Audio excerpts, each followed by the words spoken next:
Hello and good evening. Good evening should be loud, isn't it? Or all energy is exhausted already? No, na? So I should hear the good evening at least, that ma'am should appreciate your presence. Good evening, everyone. Good evening. Yes. So why we are here? We are here to listen the journey of Sanya ma'am. Yes? Sanya Sirvi. So let me introduce her. I think you all know her now. Yes, she has secured 171 rank this year, and she is an exceptional student. She did Bachelor of Chemical Engineering from IIT Bombay, and she hails from the city of Jaipur. A very vibrant, colorful city. Have you been visited Jaipur? Yes? So, no, you must visit because it is a city where history meets the modern tradition. And same thing you will find in the personality of ma'am also. One more curious thing that you must also ask is that she has opted for IPS as first preference. Yes? Why? This one question I'll give you that you have to ask and she'll answer. With this, she is exceptional student, no doubt about it. She'll share her story with you, journey in which you will see how she was able to beat the challenges that you are going to face. So be prepared with all the questions because these types of sessions are important as they'll help you to sail through the ocean of knowledge in which you have your ship. And the compass is sitting here. She'll guide you which path you need to take. So please give a hand of applause to ma'am. And I would request Shivi ma'am to facilitate ma'am here.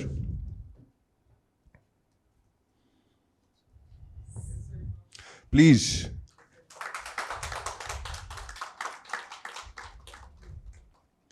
So, being an aspirant to an officer, there is this small steps you need to take and 1 year of dedication that you need to put. Yes, it is often said that the strongest of steel has to go through the hottest of fire. And steel is in front of you. You have to gauge the temperature of fire. With this, I'll welcome ma'am so she can share the journey with you. All the very best. Be mindful, listen carefully and ask questions. Hope I'm clear? Okay, thank you. Please ma'am. Hi everyone. Sir has given me a surprising introduction. I didn't know he has prepared all this. So first of all, I'll ask about the medium of my talk. Are all of you comfortable in Hindi as well? है ना? So I'll keep it in both the mediums so that you can understand it well. And it is a privilege to be standing here in front of all of you and guiding you. And I really hope that I'm able to do it well and make it more meaningful for you. So I've jotted down some points because this is the first time I'm doing such a thing here. So theek hai, I'll first introduce myself. I'm Sanya Sirvi and I've secured All India rank 171. This was my third attempt. In the first two attempts, I wasn't able to clear prelims. So I feel that in the prelims part of strategy, I can help you more because I have more experience of failures there. And then luckily, with all the blessings of God and family and friends, everything, I've landed here. And I think, yes, there is one more thing. So when I used to prepare, when I was like you, and I was like you 2-3 months back itself. So I used to think, if I get this opportunity, then what will I speak? Or what will be one thing that I'll speak that I'm truly grateful of? So it's not my journey here, which I'm talking about. It's our journey. And the word our here includes the friend with whom I prepared all this while, the teachers, the mentors, my family, and everyone whose support was there at very important junctures of my life. And I think, ठीक है, hard work था, but these things were truly important and they are undervalued. So I think we should value them more. This was one thing. And yes, another disclaimer, whatever I tell you was part of my experience and based on my context, my circumstances, and whatever you will face will be beautiful. It will be a roller coaster ride. It will have its ups and downs, but it will be unique to you. So take my journey as one example. You don't have to replicate it. It's just one example, and you can take inputs from here, and you have to hustle your way around this preparation. I used to think कि ठीक है, इस topper का सुन लिया, I'll replicate this and I'll get through this. But नहीं कर पाते replicate. तो you have your share of hits and trials. ठीक है, तो तुम मेरा सुनो, जो तुम्हें सही लग रहा है करके देखो, and if it works, ठीक है, continue. There are many hits and trials here. So these were the major disclaimers. So now I'll tell you कि मैंने कैसे plan किया है. I'll divide the whole talk into two parts. One is the journey part and one is the strategy part. So I'll also emphasize on the journey part a lot because I feel कि उससे जो intangible learnings होती है, they are very important. और तुम वो समझो तो it will be good. मैं भी देखती थी लोगों का कि अच्छा इसने इतने टाइम में किया, इसको इतनी टेंशन भी होती थी, still ये कर पाई whatever. And strategy part obviously I'll divide it into prelims, mains and interview, and then you can ask your questions. Fine? Okay. So for the journey part, ठीक है, तो I gave my first attempt. See, I graduated from IIT Bombay in 2019 and I did job as management consultant for 1 year or so, and then I left the job during the COVID time in 2020 because I was planning to give 2021 attempt. थोड़ा थोड़ा mistakes बता देती हूँ मैं अपनी यहीं पे because then बाद में वो ओवरवेलमिंग हो जाएगा. तो जब मैं प्रिपेयर कर रही थी आई फील मेरा बहुत ज़्यादा फोकस प्रीलिम्स पे ही था और फिर भी प्रीलिम्स हुआ मई में था and then it got postpone to October and अच्छा हाँ और उस बार मेरे बर्थडे पे ही प्रीलिम्स था तो इट वाज सो ओवरवेलमिंग कि ठीक है मुझे निकालना भी है and then there is this pressure and then I didn't clear it. तो it turned out to be a very big failure, very big setback. But luckily, my friend with whom I prepared, he cleared the exam. And I was like, ठीक है, मैं तेरे साथ कर लेती हूँ mains का जो भी है. तो we did it together. And a brief preparation of mains was done there itself. Anthropology में we took shortcut, मतलब through the shortcut routes we did it at that time. 3 महीने का time था. And then I gave second attempt of prelims. In it also I failed. And after that was a major setback. जब मैं घर गई I was also facing a health issue and then थोड़ा सा pressure था चीज़ों का and it was sort of a break down for me. I made my resume. I was like ठीक है अब तो जॉब्स में जाना है तो छोड़ते हैं इसको. But then I am truly thankful to the forces of nature या पता नहीं क्या मेरे फ्रेंड ने मुझे मोटिवेट किया. My family ultimately supported me and I came for this third attempt and I sailed through it. So this was my journey with all the emotions जितना मैं बता सकती थी. तो this was the journey part. अभी I think there are 5-6 चीज़ें हैं which I think you should learn from this journey जो मैंने इतना बताया नहीं तो I'll tell you. तो the first part is having clear motivation. मतलब I felt कि ठीक है IIT to be very honest मैंने IIT किया but my motivation was not very clear कि मुझे engineer बनना है. मैं 8th में थी ठीक है कोचिंग में थी सब बच्चे PCM ले रहे थे ले लिया IIT दे दिया निकल भी गया एंड सिमिलर वे में UPSC में नहीं घुसना है. If you are entering into this ride मतलब सर सेड कि ठीक है 1 साल तुम्हें लगाना है बट बी मेंटली स्ट्रॉन्ग. 1 साल से ज़्यादा भी हो सकता है होता भी है and it's not bad but you have to be mentally prepared. मैं नहीं थी तब mentally prepared. I was prepared कि ठीक है मैं UPSC के लिए जा रही हूँ but that was the reason I faced issues क्योंकि मुझे लगता था एक अटेम्प्ट में निकल ही जाएगा. मतलब I was over optimistic. So being realistic, being mentally strong and having clear motivation is very important to begin with. It will lay your foundation to the entire journey. This is one thing.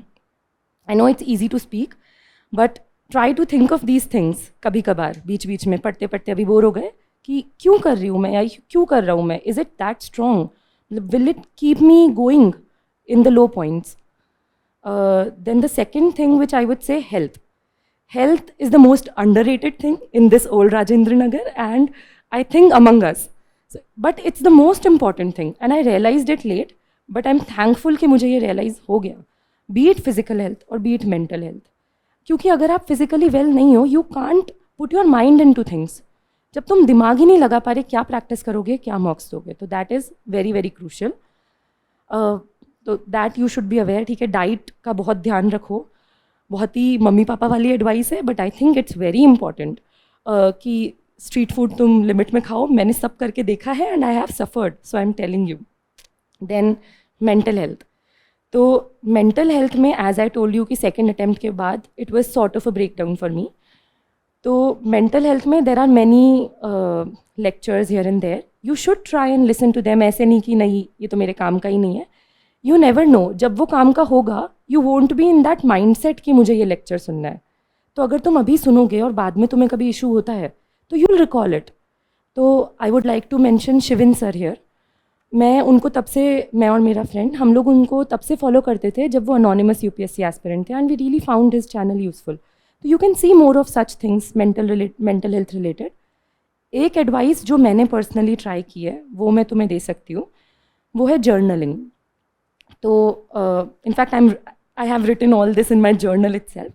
तो इसी में मैंने शुरू में first page पे लिखा हुआ है कि नहीं मुझे करना है और क्यों करना है, I should be very clear. तो जब तुम लिखोगे, जब तुम्हारा ब्रेक डाउन होगा और तुम लिखोगे, तो even I was not aware कि लिखने से ऐसा क्या हो जाता है, but when you right your problems you feel कि इवेंचुअली तुम्हें नहीं पता तुम्हारे ब्रेन का एक पॉजिटिव साइड होता है और वो तुम्हें सजेशंस देता है कि दिस इज़ द सोल्यूशन. जो भी तुम प्रॉब्लम लिख रहे हो इसका ये सोल्यूशन है. You will write that solution and eventually तुम लिखते लिखते you will come to solutions in your life and you will find that hope. तो करना, कभी सही में ट्राई करना journaling. People have been recommending this to me since forever and ठीक है, जब मौका मिला तब मैंने ट्राई किया. हो सकता है तुम भी करोगे, पहले भी करके देख सकते हो. तो फिजिकल हेल्थ हो गया, मेंटल हेल्थ हो गया, मोटिवेशन हो गया. This is very crucial. And then yes, healthy peer group होना. तो I think that was my support system in this entire preparation. मतलब मेरा फ्रेंड सर्कल या जिसके साथ मैं प्रिपेयर कर रही हूँ, वो लोग मेरे रॉक थे पीछे. तो अगर मुझे कुछ भी इशू हो रहा है, I can directly share to them ना. मतलब family is there to support but they can't understand your problems so intricately. तो you should have a healthy peer group जिसके साथ तुम डिस्कस कर सकते हो. You will get many opinions, but तुम्हें उतना स्ट्रॉन्ग तो होना है कि हमें हमारी ओपिनियन रखनी है, बट उसके साथ में पीयर ग्रुप का सपोर्ट भी एक्सेस करना है because that helps you sail through. मेरे को तो हेल्प किया, then it's up to you इस वाले चीज़ में. And the fifth thing which I have written is importance of plan B. तो आई नो कि इट माइट बी, कुछ लोग कहते हैं कि नहीं नहीं प्लान बी नहीं होना चाहिए, you will B strongly motivated कि अब तो कुछ है ही नहीं ऑप्शन तो हम बेस्ट करेंगे. तो आई डोंट नो कि किसका माइंडसेट कैसा है, बट आई थिंक कुछ लोग तो होंगे जो मुझसे रिलेट करते हैं. और मेरा तो माइंडसेट ऐसा है कि अगर मैं साइकोलॉजिकली सिक्योर रहती हूँ तो I am able to perform better, I am able to focus better on what I am doing. तो keep thinking of plan B. तुम लोग को अगर कुछ डाउट है तो if some of you are from engineering background then you can ask me. तो मैंने काफ़ी रिसर्च की है इस पर, I can help you out अलग से. बट मतलब this is a strong suggestion कि to be mentally well and to do everything smoothly, तुम्हें प्लान बी अपना एक पता होना चाहिए कि ये है अगर नहीं हुआ तो, ताकि जिससे एकदम ऐसे नहीं होने पे you don't fall down, you have a buffer. तो ठीक है, ये सब तो बहुत सारी ज्ञान की बातें जो भी मुझे लगा from my journey. Now I will come to more tangible part of the preparation, my strategy.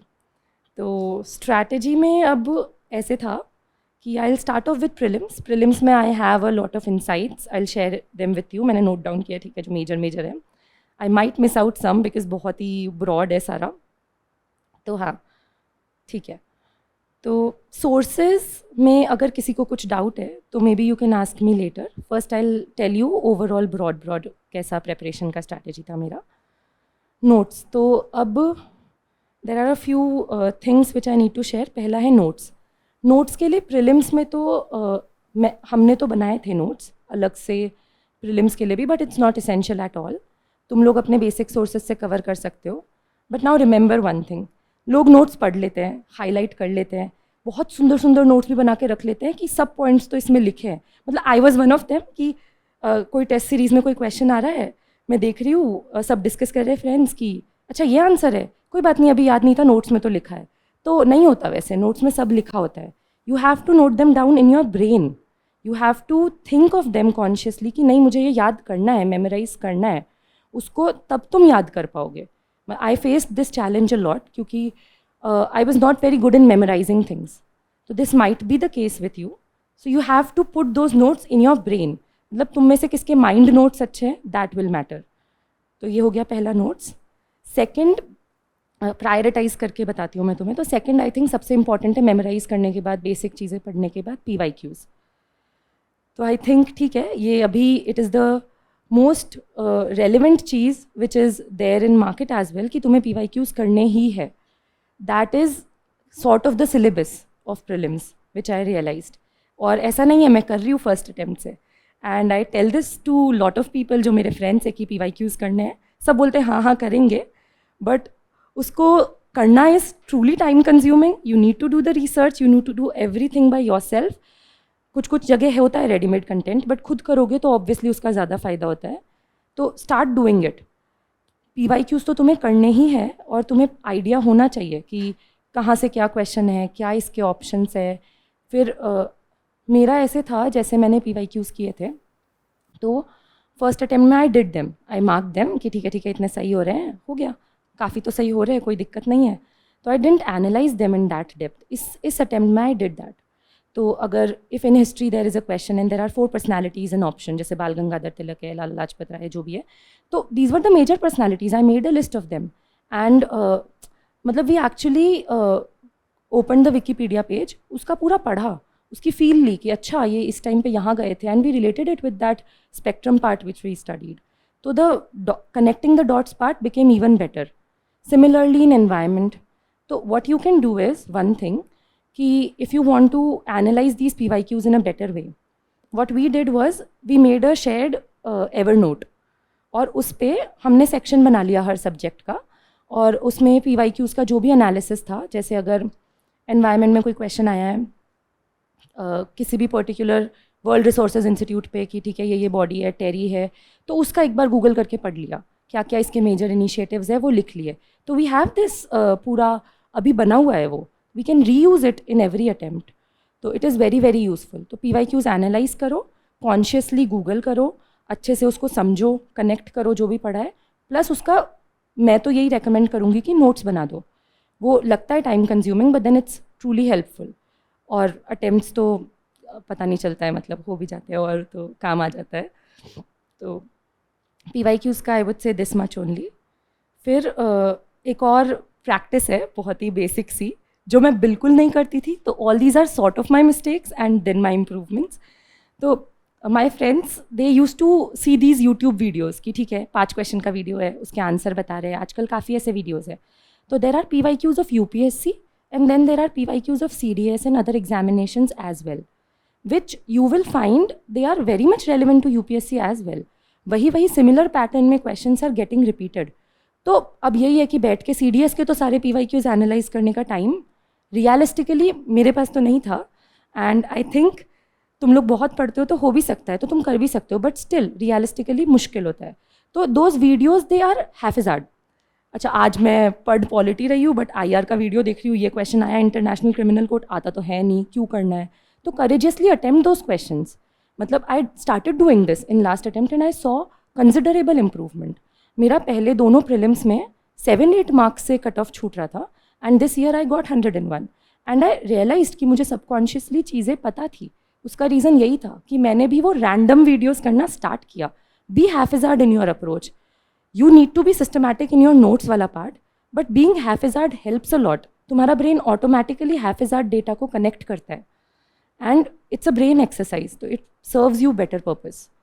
तो this is another practice which I would recommend कि तुम्हें करना चाहिए. मैंने देखा है अभी तक लोग इसको इतना recommend करते नहीं हैं, but it worked wonders for me. फिर last है strategy to attempt. तो here also I was doing the wrong thing for the first 2 attempts. तो मैंने पहले प्रीलिम्स में आई गेस 80s में कुछ तो क्वेश्चंस अटेम्प्ट किए थे, और दूसरे प्रीलिम्स में आई अटेम्प्टेड वेरी लेस क्वेश्चन, 75. ऐसा नहीं है प्लान करके गई थी कि बहुत अटेम्प्ट करने हैं, but I guess the comprehension speed and then being that confident that इतना ही मैं श्योर हूँ, इतनी मैं श्योर हूँ, तो फिर भी मार्क करूँ क्या. बट देन ठीक है, इस साल I worked a lot on it कि नहीं, मुझे कॉन्फिडेंट रहना है, I have to attempt more questions, I have to strategise the paper well. And another thing which was not working for me, and if it's not working for you, you can find my example as a good one. तो वो ऐसे था कि people से कि एक round में करो, दो राउंड में करो, 3 राउंड में करो पेपर. तो मुझसे वो होता ही नहीं था. When I used to see the time, 30 minute हुए, 30 क्वेश्चन हो रहा है, 30वां क्वेश्चन चल रहा है, how will I do 3 rounds? It was very difficult for me personally, and I think this is the case with several other people and they try to rush through it कि नहीं, हमें तो 3 round करने ही है. तो be flexible. तो इस साल मैंने ऐसे किया कि आई न्यू कि ठीक है, मेरी कॉम्प्रीहेंशन स्पीड इतनी है, एंड इस बार तो पेपर भी कॉम्प्रीहेंड करने में मुझे एक्चुअली टाइम लग रहा था क्योंकि बड़े बड़े ऑप्शंस थे, जो भी था, only 1, only 2, only 3, तो you have to think a lot. तो I try to attempt in first round itself I attempted more than 70 question, 75 question के आसपास. उसके बाद मुझे बाकी के 25-30 क्वेश्चन पे डिसीजन लेना था कि वेदर आई शुड मार्क और नॉट. तो वो ऐसे थे जिसमें मुझे रिलेटिवली ज़्यादा डाउट था. अब इस वाले में तो my doubt was also not quantified that much क्योंकि एलिमिनेशन लग नहीं रहा था. तो I can't categorise them very systematically कि एक एलिमिनेट हुआ है, 2 हुआ है, 3 हुआ है. बस इंट्यूशन कि ये वाला बहुत ज़्यादा मुझे डाउटफुल लग रहा है, आई थिंक कम चांसेस है सही होने के, तो आई लीव इट. तो that way I practice the Abhyas mocks also, and I think that worked for me. Final exam में मैं इसको करके एकदम कट टू कट ख़त्म कर पाई पेपर. तो you guys can also try this kind of approach if the conventional approach is not working for you. I think अच्छा, एक और चीज़, 2 और चीज़ें हैं एक्चुअली. प्रीलिम्स में I have done intensive research जो भी है. देन आप सब लोगों का फर्स्ट अटेम्प्ट होगा ये, या फिर आप लोगों ने दे रखा है? ठीक है, तो मे बी मैं जो बता रही हूँ it is not that useful for you people, but जो भी वीडियो देखेंगे या मे बी आपको बाद में काम आएगा. बट आप लोग भी ये पेपर दोगे, तो मेरा जो पिछला अटेम्प्ट था, सेकंड अटेम्प्ट का जो पेपर था, I rigorously analysed it this time.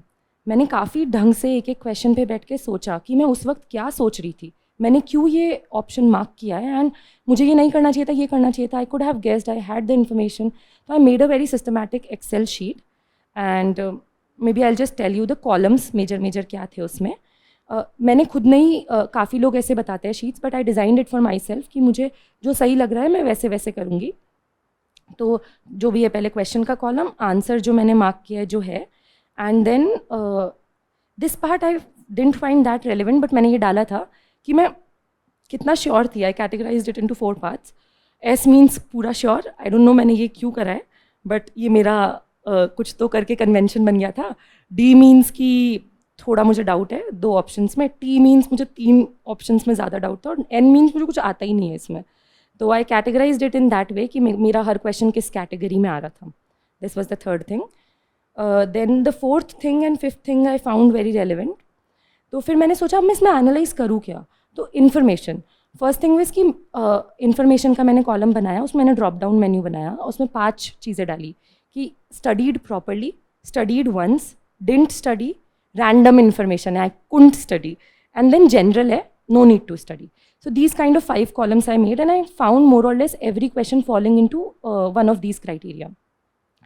तो उसमें I was able to analyze कि काफ़ी सारी चीज़ें I had studied once, तो मुझे ऐसा लग रहा था नहीं कहीं तो पढ़ी है बट याद नहीं आ रही है. तो that was my weakness कि मैं अच्छे से रिवाइज नहीं कर पाई थी. I was able to judge this from here. उसके बाद में studied properly में I have remembered the data क्योंकि I couldn't show you, तो I cannot show you. तो 35 क्वेश्चंस थे आई थिंक जो मेरे स्टडीड प्रॉपर्ली क्राइटेरिया में आ रहे थे, उसमें मेरे 9 गलत हुए थे 2022 अटेम्प्ट में. तो मुझे ऐसा लगा यार 35 में से why am I doing this 9 questions wrong. तो I further analysed that particular part क्योंकि वो बहुत इंपॉर्टेंट है, वो हम ढंग से करके जाते हैं. उसमें I divided the issues into 3 सब parts again. One was fact recalling, मतलब इट इज़ वेरी इंट्यूटिव, अगर आप लोग भी सोचोगे फैक्ट रिकॉल नहीं हो रहा है.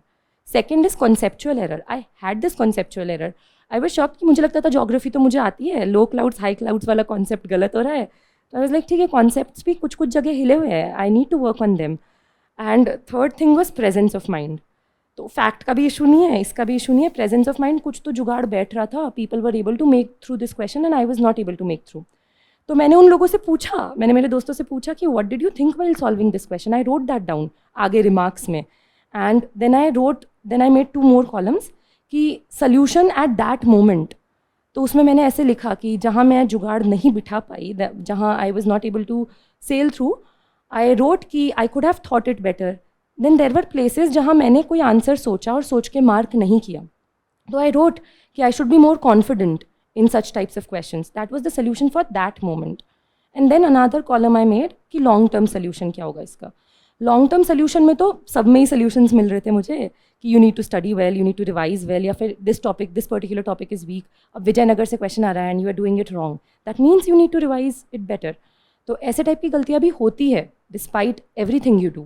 तो see, you'll give prelims and जो भी होता है, if you analyze it then and there तो बहुत अच्छा है. मैंने लेट किया था क्योंकि तब तुम्हें फ्रेश होगा कि तुमने क्या सोच के क्या मार्क किया था. आई think this kind of analysis helped me a lot. मैंने बहुत ब्रेनस्टॉर्म किया क्वेश्चंस को एंड दिस ईयर ठीक है, मतलब इट वर्कड. तो आई थिंक यही सारी चीज़ें हैं जो मुझे प्रीलिम्स में तुम्हें बतानी थी स्ट्रैटेजी वाइज. बाकी फिर तो सोर्सेज है, तो सोर्सेज स्टैंडर्ड मैंने भी यूट्यूब से देखे, सर से पूछे, जो भी होते हैं तो वही फॉलो किए. There's not much difference. And then comes the CSAT part. So I think strategizing CSAT is equally important now. Even if you're from engineering background, overconfident बिल्कुल नहीं होना है कि हो जाएगा. मुश्किल होता है, बहुत मुश्किल होता है वो. And the first thing is you have to stay calm in CSAT. CSAT बहुत ही ज़्यादा comprehension भी, क्योंकि तुम काम नहीं होगे तो you'll not be able to comprehend कि क्या लिखा है. You'll have to read it again and again. And maths तो छोड़ ही दो, काम नहीं होगे तो इधर उधर क्या गलती हो रही है, 2 into 3 5 हो जाता है. तो you have to take care of that. CSAT में मैथ्स में I would suggest what we did was we also prepared for CSAT पूरा अच्छे से. वी डिड दीज PYQs का compilation topic wise divided and we did all the questions. We discussed the tougher questions and we also basically brainstormed कि ये question अगर किसी ने और टफ बनाया तो कैसा बना सकता है. अब इसमें बहुत इंपॉर्टेंट है कि तुम, आई हैव सीन पीपल जिनको इतना ज़्यादा एफर्ट नहीं डालते, वो फार्मूले रट लेते हैं CSAT में. तो this thing is very very important कि तुम फार्मूले रटो मत, तुम क्वेश्चन की फील लो, क्योंकि फार्मूले फेल हो जाते हैं और गड़बड़ हो जाती है, और जो फार्मूले से आंसर आ रहा होता है it is there in the option. तो if I can give you one example, अगर आप लोगों ने CSAT का कोई मॉक दिया है क्या अब तक? क्वेश्चन ट्राई किया है? अच्छा, आपने दिया है. तो आपको पता होगा एक क्यूब वाला क्वेश्चन होता है, उसको डिवाइड करते हैं. तो इट्स वेरी सिंपल कि एक बड़ा क्यूब लिया एंड यू डिवाइडेड इनटू 36 जो भी अलग अलग नंबर ऑफ क्यूब्स. तो उसका फॉर्मूला होता है कि उसको अलग अलग साइड से पेंट कर दिया, एक साइड ये कलर, हर साइड अलग अलग कलर. तो सिंगल फेस पेंटेड है, उसका फॉर्मूला सीधा लगा दो. 2 फेस पेंटेड है, 3 फेसेस पेंटेड है, डायरेक्ट फॉर्मूले लगते हैं उनके, है ना. 3 फेसेस पेंटेड है तो सीधा तुम कॉर्नर्स काउंट कर लो, ऐसे करके. तो फॉर्मूला करो याद, it's good, it's a shortcut, but फिर उसका ये याद रखो कि वो किस चीज़ के लिए यूज़ हो रहा है, because the questions are now twisted. अब वो तुम्हें पूछेगा कि उस क्यूब को तुमने इक्वल सेक्शंस में डिवाइड ही नहीं किया है, तुमने 4 बड़े क्यूब्स में डिवाइड किया है और 24 छोटे क्यूब्स में डिवाइड किया है, या जैसे भी आए, might be wrong with numbers. तो देन यू विल फेल कि अच्छा अब मेरे को कैसे करना है. तो you need to understand the concept, visualise करो उसको जब भी कर रहे हो, ज़्यादा से ज़्यादा कॉन्सेप्ट्स को मैथ्स में.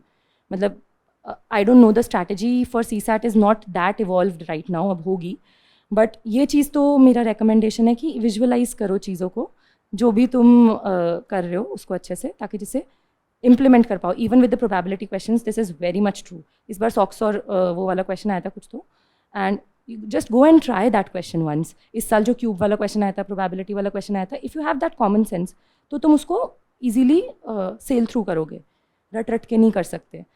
फिर आई थिंक हाँ, इतना कर लो. वो PYQs काफ़ी सारे हैं, उसको करने में बहुत टाइम लग जाता है, वो कर लो. एंड फिर ये कॉम्प्रीहेंशन में अगेन, मतलब my entire emphasis is on PYQs. Comprehension में भी तुम्हें PYQs करने हैं, और PYQs में भी जस्ट ट्राई एंड थिंक, अगर तुम कोई क्वेश्चन गलत कर रहे हो तो these were the 2 options and how exactly UPSC is giving answers. तो you will get to know the unpredictability कि नहीं इसमें तो सोच ही नहीं सकते इन 2 ऑप्शंस में, there is unpredictability but mark करना है. या फिर you will get to know कि ठीक है I am thinking like this, because I have seen कई कई जगह मुझे डाउट आता है, तो आई डोंट नो, मैंने किसी से वेरीफाई नहीं किया ये pattern, but may be you can find other similar patterns. तो 2 ऑप्शंस में मुझे डाउट होता है CSAT में, तो देन आई थिंक ये चीज़ वर्क करती है कि तुम वो वर्ड्स को ढूंढ लो एक बार कॉम्प्रिहेंशन में कि बैठ रहे हैं क्या, सिमिलर चीज़ कहीं लिखी है क्या, देन मोस्ट लाइकली वो आंसर होता है. इफ़ लॉजिकली फिट इन हो रहा है देन. तो इस तरह के पैटर्न्स तुम खुद फिगर आउट करो कॉम्प्रिहेंशन देके. तो आई थिंक ठीक है, we have covered the GS part and the CSAT part well. तो आप लोग को जो भी डाउट्स है you can ask me in, अभी पूछना चाहते हो तो ठीक है यू कैन आस्क. किस में? CSAT में? CSAT में तो ये बहुत वेरी करता है. आई think you should target 50+, but मैं बिल्कुल भी हार्ड एंड फास्ट ये नहीं इम्प्लाई करती. मैंने खुद ने इस साल 44 किए थे. मेरी एक्यूरेसी रिलेटिवली ज़्यादा रहती है क्योंकि माई फोकस इज, मुझसे कोई क्वेश्चन सॉल्व नहीं होता, I give time and then पता नहीं ये प्रैक्टिस सही है या नहीं, आई लीव इट कि नहीं आ रहा आंसर, मैं गलत तो नहीं कर रही. तो if you are not that kind of person तो ज़्यादा अटैम्प्ट करो, तो figure out that thing CSAT में. बट हाँ, मैंने दोस्तों से सुना है कि 50+ is a good number. It's difficult, but you can try to achieve it. Anything else? I want to ask the 4th point which you described. Can you throw some like light on it? I didn't get it. कि आपने वो mock का किया था, PY का किया था, या फिर और क्या होता है? 4th point exactly आप एक्चुअल पेपर का किया था. Yes. क्या कैन यू प्लीज एक्सप्लेन क्या?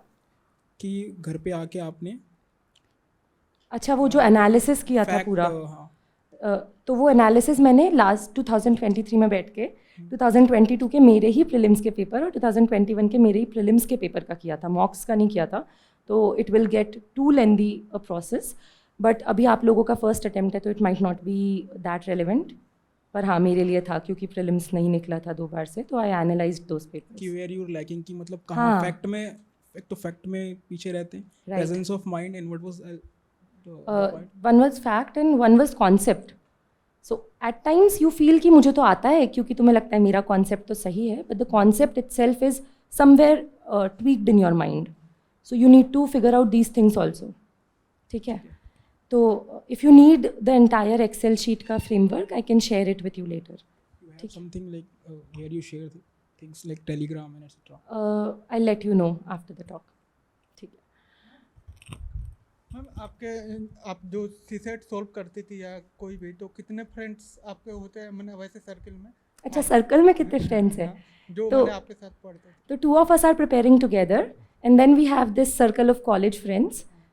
बढ़ते जा रहे हैं अभी तो. फर्स्ट अटेम्प्ट में 2-3 और थे कॉलेज के सीनियर्स, अभी तो काफ़ी हो गए हैं, 7-10 हो गए हैं. But it's this number should not matter.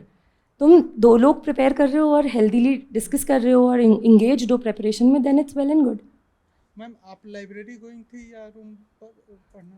I think वो मेरे फेजेस आते थे. When I was not able to prepare in room, तो मैं थोड़े दिन लाइब्रेरी ज्वाइन कर लेती थी to get on toes back और फिर वापस रूम. तो मेरे साथ ऐसे था, I use to discuss and study and I use to speak and study also. तो इसलिए library was inconvenient. Thank you. GS में इस साल मैंने 91 किए थे एंड लास्ट ईयर्स का तो मैंने बता ही दिया था. आई टारगेटेड कि ज़्यादा से ज़्यादा करूँगी, लोग तो 95 कर लेते हैं, बट बहुत मेहनत करके I reach this number. Score 101 था इस साल एंड पहले के दोनों सालों में कम था. ठीक है, तो हाँ.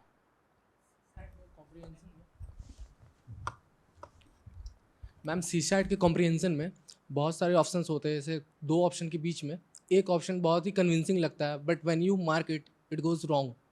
ये टेस्ट में मेरे साथ हुआ, इसलिए मैं पूछ रहा हूँ. तो it will happen. This is not the case with comprehension, this is one with GS also. But you have to take risk ना. तुम्हें कन्विंसिंग जितने आंसर्स लगेंगे उसमें से 50 लग रहे हैं तो 40 सही भी तो होते हैं, 10 गलत होते हैं. तो you have to trust your intuition, I believe, and you have to understand कि हाँ इतने गलत होंगे तो I have to attempt in that proportion. Okay, thank you. Hmm. My question is, like you just told us about the analysis part of previous year question paper. Right. So, ma'am, in that, I just wanted to know from which year we should do an analysis of PYQ prelims paper, and as well as for mains paper.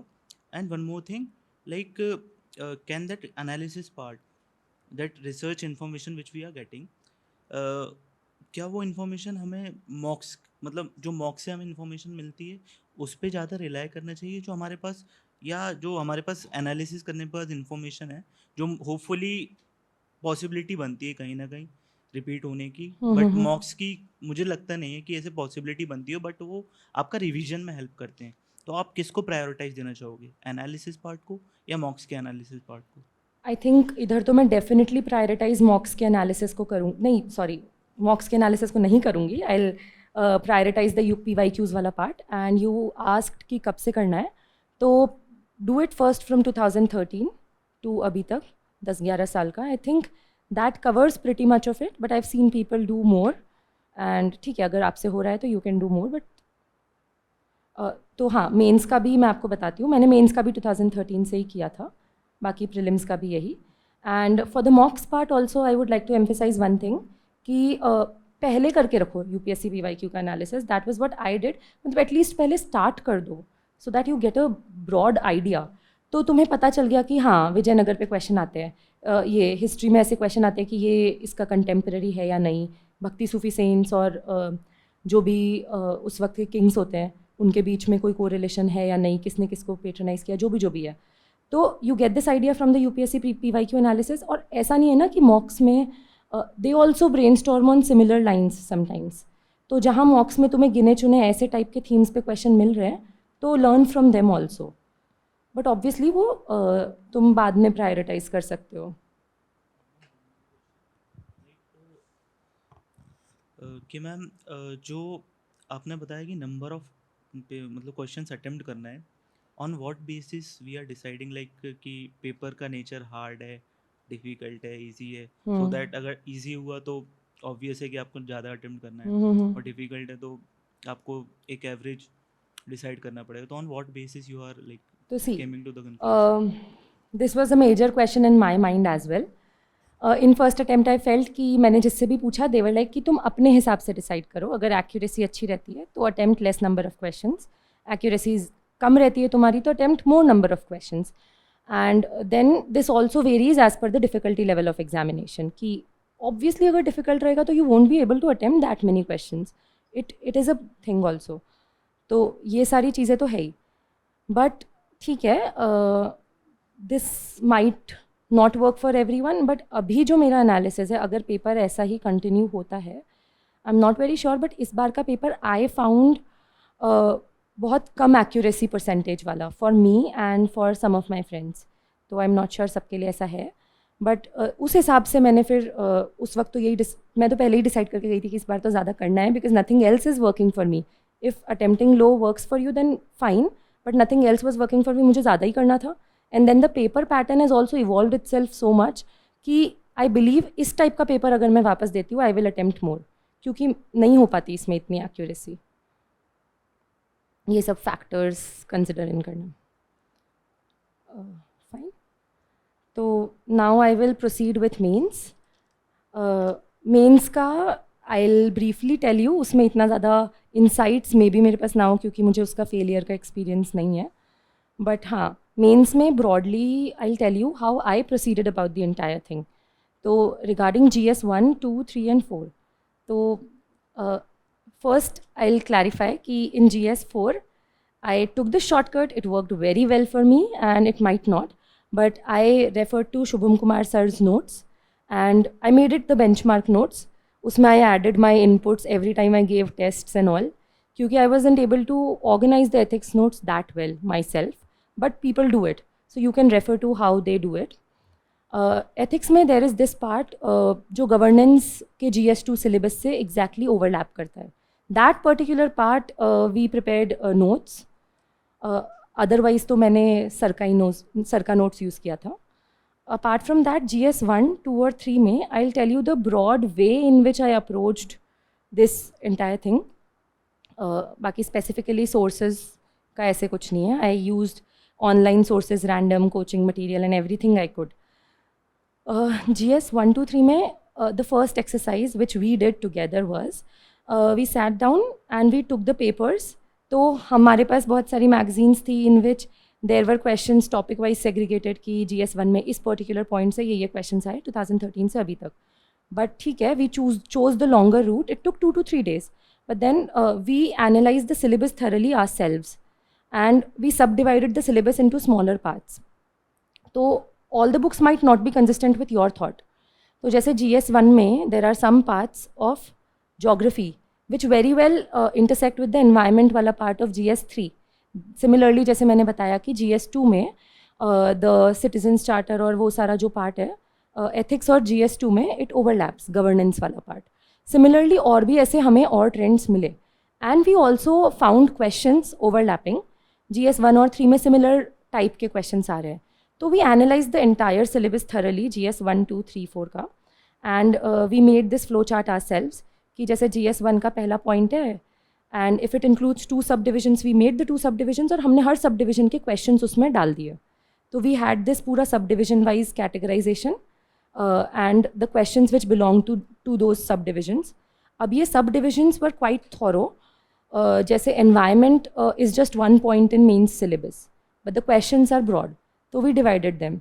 तो we found कि water से related question है, land से related questions है जो भी अलग अलग है और वाटर से रिलेटेड जो क्वेश्चंस है दे आर वेरी फ्रीक्वेंट और वो GS1 में भी आ रहे हैं. तो ठीक है, हमने उसका एक अलग सब सेक्शन बना दिया. This way we categorized entire PYQs and it was a very thorough exercise. तो हमने डिस्कस कर करके किया एंड करते करते we were also brainstorming a little bit कि ठीक है इसका answer can be something like this, we have studied this there, we can revise it from there. तो this made a very good mind map for us. After that we proceeded with the notes वाला thing. तो वो in our case the strategy was exhaustive notes banana and so for each subdivision we divided the work between both of us and if you have friends you can also do it and you can also do it yourself, no issues. तो उसमें हमने फिर हर part के notes बनाए बैठ के. तो the notes were keeping in mind the PYQs कि इसमें ये पूछा है तो we need these kind of points, we need these kind of points. हमने वो सब इनकॉर्पोरेट कर लिए. We found good intros, good conclusions जो भी था. We did this exercise thoroughly पूरा. अब इसमें भी this is a long exercise because there are many points. तो इसमें we were not able to do सारे पॉइंट्स. जैसे GS1 में हिस्ट्री है तो हिस्ट्री में it becomes very difficult to summarise entire history और क्वेश्चंस काफ़ी इधर उधर से लगे हमें. But still we found few topics कि ठीक है लिटरेचर पे क्वेश्चन आ रहा है आर्ट एंड कल्चर में तो उसके बना लेते हैं सिर्फ, या गांधीयन फेज़ में विमेन का क्या कंट्रीब्यूशन है ऐसा क्वेश्चन आया हुआ है. तो विमेन का in general her phase of national movement में क्या कंट्रीब्यूशन है उसका एक नोट्स का पेज बना लिया. तो we flexibly did this. But जो मेजर कुछ पोर्शंस थे हमने एग्जॉस्टिवली कवर किए थे मेंस में. गवर्नेंस वाला पार्ट था, सिक्योरिटी वाला पार्ट था, then the geography part also we did very exhaustively, society part. And this way we basically polity wala part, economy wala part as well. So this way the entire syllabus was mapped and we did the note making very exhaustively. So this systematic strategy worked out really well for us. तो इस strategy के बाद में जो भी हमारे notes थे we revised them and we wrote answers. ये सारे काम में time तो लगा पर हाँ तो this was one thing. उसके बाद में PYQs इसमें प्रायोरिटाइज हो गए. अब आंसर राइटिंग में to be very honest I didn't write many full length tests and I was result के पहले आई वाज लाइक ठीक है मैंने इतने टेस्ट्स नहीं लिखे, आई could have done better. So that was always the question in my mind. So I believe अगर मैं वापस जो भी तुम लोग दे रहे हो तो तुम लोग को फुल लेंथ टेस्ट तो लिखने ही चाहिए. मैंने इतने नहीं लिखे. मेरा अप्रोच थोड़ा डिफरेंट था कुछ जगहों पे. तो टॉपर्स कॉपीज़ मैंने एक्सट्रैक्ट की काफ़ी सारे टॉपर्स की एंड जैसे शुभम कुमार सर है, महक जैन मैम है और कुछ टॉपर्स के बहुत अच्छे आंसर्स थे. मैंने उनको एक्सट्रैक्ट कर लिया, अच्छे से सब्जेक्ट वाइज डिवाइड कर दिया. मैं नोट्स पढ़ती थी and then I use to write those toppers answers and I compared my answers with the toppers answers. तो whatever inputs I got, I incorporated them in my notes and then we moved ahead. तो इस तरीके से बहुत ही ऐसे the answer writing approach was not that perfect, but I think ये वाली चीज़ you can try in the beginning of your preparation. जैसे if you are planning to strategize in this way, if you make notes of a particular section, तुम toppers के answers उठाओ उसी topic के और लिख लो और कंपेयर कर लो. You'll get very good insights कि इतनी स्पीड में इतना ही लिखा जाता है, यही पॉइंट्स आते हैं. No need to glorify that too much कि इतना फैंसी इंट्रो होना चाहिए, ऐसा कंक्लूजन होना ही चाहिए. Realistically I will tell you, exam में इट्स गुड कि बहुत लोग कर पाते हैं, but I wasn't able to write very good conclusions to all the 20 questions. Some of the questions the things worked, some of the questions ठीक है generally conclude कर दिया जो भी बोला है. तो this was the general approach which I followed for entire mains वाला part. And apart from that mains में another thing which I would share is answer writing के थोड़े से nitty-gritties, क्योंकि that is another skill. तो overall इसमें तुम ऐसे जज नहीं कर सकते कि हम 35 टेस्ट लिख लेंगे, 10 टेस्ट लिख लेंगे तो we'll improve. It also depends on where is your starting point and what are your strengths in terms of writing. Are you able to structure well और are you able to present well. और कभी कभी ये होता था मेरे साथ personally कि I use to misinterpret some part of question कि कुछ गलती लिख दिया इसकी जगह, तो that was a major issue. तो ये सब तुम्हें खुद को एनालाइज करना होगा आंसर राइटिंग में. तो ये तो प्रैक्टिस से आता है. You'll be able to make out कि क्या तुम्हारे इश्यूज़ है. तो मेजर मैं तुम्हें बस फैक्टर्स बता देती हूँ which you need to take care of while writing, जो मैंने सोचे कि एक बार I have jotted them down. Number 1, the first thing I found is interpretation. ये नहीं होना चाहिए कि क्वेश्चन इंटरप्रेट ही गलत कर दिया. That is a major setback. तो first thing is interpretation. Second thing is अब तुम्हारे दिमाग में इंटरप्रिटेशन के बाद कुछ कंटेंट आएगा, तो इट्स इंपॉर्टेंट कि you address all the parts of question well. It use to happen with me कि if there are two parts of the question, you will also, how many of you have tried writing answers? अच्छा, all of you have tried, तो that's good. अच्छा, vision में जो वो मिलता है assignment, हाँ वो लिखे थे कुछ मैंने भी. तो उसमें देर आर सब पार्ट्स ऑफ द क्वेश्चन. सब पार्ट्स में when you right very fast, तो जैसे 10 नंबर का क्वेश्चन है, 2 पार्ट्स है, तो एक ही पार्ट में मैं 1.5 पेज भर देती थी कभी कभी. एंड द सेकंड पार्ट मेरे को पता है कि अरे ये तो लिखना था मुझे और आधा ही पेज बचा है, तो आई कांट राइट. तो ऐसे टाइप के इश्यूज़ होते थे. Appropriately addressing every part of question, because ऐसा हो सकता है कि तुम्हें एक पार्ट बहुत ही आता है, दूसरा पार्ट नहीं आता है, बट बैलेंस इट ऑप्टिमली कि कुछ तो मैं इधर भी लिखूँ, वैसा टाइप का. तो first thing is interpretation. Second thing is appropriately addressing every part of question. Third thing is structuring your answer. Structuring is very important. वही इन्फॉर्मेशन तुम अच्छे से सब हेड्स में डाल के लिखोगे तो it's easy to interpret for the examiner. तो that is a very well known fact. But ठीक है, इसको कॉन्शियसली ध्यान रखना है, कई बार नहीं रखते ध्यान. फिर उसके बाद नेक्स्ट पॉइंट इज़, अब जो तुम स्ट्रक्चर के अंदर पॉइंट्स डाल रहे हो, they are more holistic in nature, more multi dimensional in nature. See essays में हमें मल्टी डिमेंशनल लिखना होता है, बट आई फाउंड, मैंने लोगों से, अगर कुछ लोगों से बात की, तो जो लोग थोड़ा जीएस के आंसर्स भी मल्टी डिमेंशनल पर्सपेक्टिव से लिख पाते हैं, they are able to score better. अब ऐसा नहीं है कि एकदम स्पेसिफिक क्वेश्चन है ग्रीन रेवोल्यूशन पे तो तुम मल्टी डिमेंशनल, उसमें भी चले जाते हैं लोग मल्टी डिमेंशनल कि उसका क्या क्या अलग अलग पर्सपेक्टिव से इम्पैक्ट हुआ है. बट ऐसे कोई भी चीज़ मैकेनिकली या फोर्स्ड नहीं करनी है, इट शुड कम नेचुरली. तो उसको प्रैक्टिस करो कि हाँ एक्चुअली तुम उस पर्सपेक्टिव से उसको देखो कि there are multiple dimensions to it. So then you will start building that thing naturally. Next thing is putting in examples with all this. So it is always good to substantiate. अब वापस यहाँ पे ये नहीं करना है कि forced तरीके से हर पॉइंट में एग्जाम्पल डाल रहे हैं. मतलब this is my insight personally कि जहाँ नेचुरली जैसे बैठ रहा है वैसे वैसे ही करना है. उसके बाद में गुड इंट्रोज एंड कंक्लूजन्स. तो you see the priority in, see this can be different for every one, but जो मुझे लगता है वो मैं बता रही हूँ, माई पर्सनल ओपिनियन, कि पहले ये सब इंश्योर करो, then very good intros, very good conclusions कि मुझे तो कोट लिखना है, ऑनरेबल प्राइम मिनिस्टर ने जो भी अभी बोला है रिसेंटली मुझे ये कोट करना है, it's good. But at least ensure कि तुम्हें ये सब बेसिक इंटरप्रिटेशन सही हो रहा है, स्ट्रक्चरिंग सही हो रही है, जो पूछा गया है वो आंसर कर रहे हो. Then these are the brownie points. ये बहुत बेसिक हो गया आजकल, but do this as well, but in this priority, ठीक है. And then I don't have the exhaustive list, but तुम और अच्छे से सब्सटैंशिएट कर सकते हो अपने आंसर्स को थोड़े ऐसे डेटा पॉइंट से, फ्लो चार्ट से, कुछ थोड़ा बैकग्राउंड ऑफ टॉपिक दे दिया, डायग्राम्स बना दिए, मैप तो अगर रेलिवेंट लग रहा है तो आई थिंक मैं तो प्रेफर करती थी कि मैं बना ही दूँ. अगर बहुत रेलिवेंट नहीं है तो थोड़ा छोटा बना देती थी, रेलिवेंट ज़्यादा है तो थोड़ा बड़ा बना देती थी. बट हाँ, मैप एक चीज़ थी जो कॉन्शियसली ध्यान रखा था.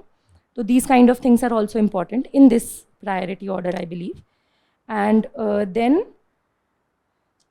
पता नहीं ये मैंने लास्ट में रखा है, but it should not be on last. It is ऐसे पूरे को अम्ब्रेला पॉइंट है ये. अम्ब्रेला पॉइंट ये कि speed of thought and writing, this is a major challenge. So you might know everything, you might know how to structure well, पर 3 घंटे में पेपर ख़त्म करना is the real challenge of this examination. तो you have to develop it कैसे भी करके. उसमें ये नहीं है कि 3 घंटे का पेपर लिख रहे हैं तो the time distribution also has to be quite consistent, क्योंकि लास्ट के 5 क्वेश्चन एकदम ही 10 मिनट में कुछ लिख दिए तो they won't pay that well. तो try and keep it as consistent as possible. बहुत प्रॉब्लम्स आते हैं इसमें, नहीं भी होता. मैं रियल में जब पेपर लिख रही थी तो भी इन GS3 I found it really difficult and I also left questions. तो नहीं हो रहा था मुझसे मैनेज, बट वो तुम्हें करना है मैनेज. उसको उसी की मेजर प्रैक्टिस है फुल लेंथ टेस्ट्स की. तो that is where I lacked and that's why I believe कि ये इशू हुआ था मुझे. तो वो तुम्हें करना है, speed of thought and writing. और सिर्फ राइटिंग नहीं, जो तुम सोच रहे हो all those points should come on paper. तो इसमें I use this one thing कि मेरे को ध्यान रहता था कि दीज काइंड ऑफ क्वेश्चंस, मतलब these judgements and committees I have to remember in the paper. तो आई वेंट इन, तो 5 मिनट मिलते हैं पेपर पढ़ने के लिए. आई रेड द पेपर और जहाँ जहाँ मुझे एकदम स्पॉन्टेनियसली कुछ कमिटी या कुछ याद आ रहा था, आई jotted down near that question. तो लिखते वक्त कई बार मुझे वो याद नहीं आता था, दिख जाता था, तो I use to write in conclusion या कहीं तो बीच में. तो those kind of techniques you can develop for yourself. उसके बाद में प्रेजेंटेशन भी मैंने लास्ट में रखा है. I am not very sure how much it is important, but it definitely holds some importance. तो प्रेजेंटेशन में वही है कि लेजिबल राइटिंग होनी चाहिए तुम्हारी. फिर लेजिबल राइटिंग के बाद सिर्फ लेजिबिलिटी नहीं होती, बहुत ऐसे बेसिक से पॉइंट्स होते हैं, जैसे फॉन्ट्स, मतलब लाइन स्पेसिंग तुम्हारी कंसिस्टेंट है क्या, इंडेंटेशन तुम्हारा ठीक आ रहा है क्या, it should look consistent, the answers should look good. तो ये वाला part I was good with, तो इसमें मुझे इतना नहीं वर्क करना पड़ा. बट जिसको करना है उसको करना है इस पे वर्क. और people I have seen, there are many people in my group as well, they say कि you are able to write, ये तो natural capability है. It's not a natural capability. And if you are learning so many subjects, I don't know how many subjects, और तुम concepts clear कर रहे हो, इतना सब work कर रहे हो, then this is not a rocket science. It's just that तुम्हें इस पर थोड़ा सा focus करना है कि हाँ ये भी मेरे को ensure करना है. Because people lack in it, सब चीज़ों की priority में they lose this part. तो ensure this basic thing, this is very important. नहीं बना रहे डायग्राम्स चलता है, बट बी कंसिस्टेंट, मतलब अच्छा दिखना चाहिए. वो ऐसे नहीं होना चाहिए कि पेपर चेक करते करते इट्स अनोइंग. एंड एक और चीज़ which was recommended to me by many people, मैंने इतना नहीं फॉलो किया उसको, but I can tell it to you कि पहले कुछ questions should be good I believe, क्योंकि दैट ले एन इम्प्रेशन, मतलब that lays an impression on the examiner. इतना नहीं मैटर करता, मेरे तो नहीं थे पहले कुछ क्वेश्चन अच्छे, क्योंकि मैं पहले बाद वाले क्वेश्चन अटैम्प्ट करती थी 15 मार्क्स के, फिर 10 मार्क्स वाले पे आती थी, तो वो तो कम ही क्वालिटी के आते थे. तो it worked out for me. But अगर कर सकते हो तो वाई नॉट, इंश्योर कर सकते हो इन सम वे कि तुम पहले के कुछ 10 मार्कर्स अच्छे लिखो, तो यू कैन डू इट. तो in this order of priority I believe mains के जो भी जनरल टिप्स थे मेरे वो ये थे. उसके बाद में अच्छा हाँ, मेंस में ऐसे भी बचता है. ऐसे में I don't have very specific points, इतना ज़्यादा स्कोर भी नहीं है मेरा, बट फिर भी आई विल टेल यू कि जो हम लोग के लिए थोड़ा बहुत वर्क किया, तो we use to collect examples from here and there, क्योंकि ऐसे में सब्सटैंशिएट करने के जो पॉइंट्स होते हैं जो फिलोसफिकल एसेज में होते हैं, वो तो मुझे पर्सनली लगता है वहीं बिल्ड करने पड़ते हैं कि अच्छा simplicity is the ultimate sophistication, जो पहले का टॉपिक था, वहीं सोचना पड़ता है. अच्छा सिंप्लिसिटी को डिफाइन करेंगे, क्यों है ये सोफिस्टिकेशन, जो भी तुम उसको करोगे, it's very difficult to prepare इतना range of topics, but you can prepare examples and fit them in there बहुत सारी जगह. तो बहुत सारे एग्जाम्पल्स, मेरा तो पर्सनली यही अप्रोच था, जितना वर्क किया कलेक्ट कर लो. कलेक्ट करने के लिए we have these guides as well, मैंने भी यूज़ की थी. And then there are Telegram channels of toppers and they put very good things. जो सेलेक्ट हो चुके हैं वो they keep on putting in good things. कोई बुक पढ़ी तो उसमें कुछ मिला, तो आई कलेक्ट देम ऑल. हम लोग फिर उसको डिस्कस करते हैं कि अच्छा क्या एग्जाम्पल्स है आपस में एक दूसरे के पास, and then we frame are ऐसे from those examples. This is one tip जो मैं दे सकती हूँ बिकॉज मैंने प्रैक्टिस की है. इसके अलावा तो ठीक है, ऐसेस पढ़ो, दूसरों की ओर लिख के देखो, that is the thing which you have to go through. फिर आई थिंक ठीक है यहाँ तक. उसके बाद में अब लास्ट पार्ट है इंटरव्यू. इंटरव्यू में तो my interview preparation was not that rigorous, but जो मुझे रियलाइज़ हुआ, जो मुझे फील हुआ इंटरव्यू देख के और प्रिपेयर करके, वो ये था कि see you should not seem very mechanical there. तो ऐसे I personally do not believe in such tips की अच्छा आंसर पूछा है तो क्वेश्चन पूछा है तो 1.5 मिनट में इतने पॉइंट्स में आंसर होना चाहिए. कैसे, मतलब मुझसे इंश्योर नहीं हो रहा था वो. तो if they are asking questions then answer them with conviction. जो तुम रियली बिलीव करते हो उसको आंसर करो. स्ट्रक्चर देम ऐसे कि it is good to hear too, अच्छे से समझ आ रहा है, उतना इंश्योर कर लो.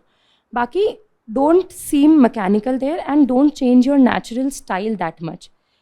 It might be the case कि तुम थोड़े कैंडिड टॉकर हो, तो ठीक है, you have to be formal there, but you can be slightly candid. I was slightly candid in some of my questions. I can tell you one example. So I wrote painting in my hobby and I paint whenever I get time. पर to be very honest, मैं paint तो करती हूँ, but मैं नहीं देखती बहुत famous painters की बहुत paintings. I'm not very much aware of those things. तो मैम ने मुझे पूछा कि अच्छा तुम पेंट करते हो, क्यों पेंट करते हो, whatever. And then she asked तुम्हारा favorite painter कौन है. तो एट दैट टाइम अब तुम थोड़ी तो सोचोगे बैठ के कि अरे क्या टिप्स मिले थे मुझे. You have, I was natural. तो आई टोल्ड कि my mother is my favourite painter और बचपन से उन्हीं को देखा है तो I paint like her. But still you are asking कि कौन फेवरेट पेंटर है, तो I know few of them and then I quoted कि ये पेंटर्स हैं. तो आई फेल्ट कि ऐसे टाइप की चीज़ें, मतलब एक्सप्रेशंस देख के तो लग रहा था that she was smiling and it was good.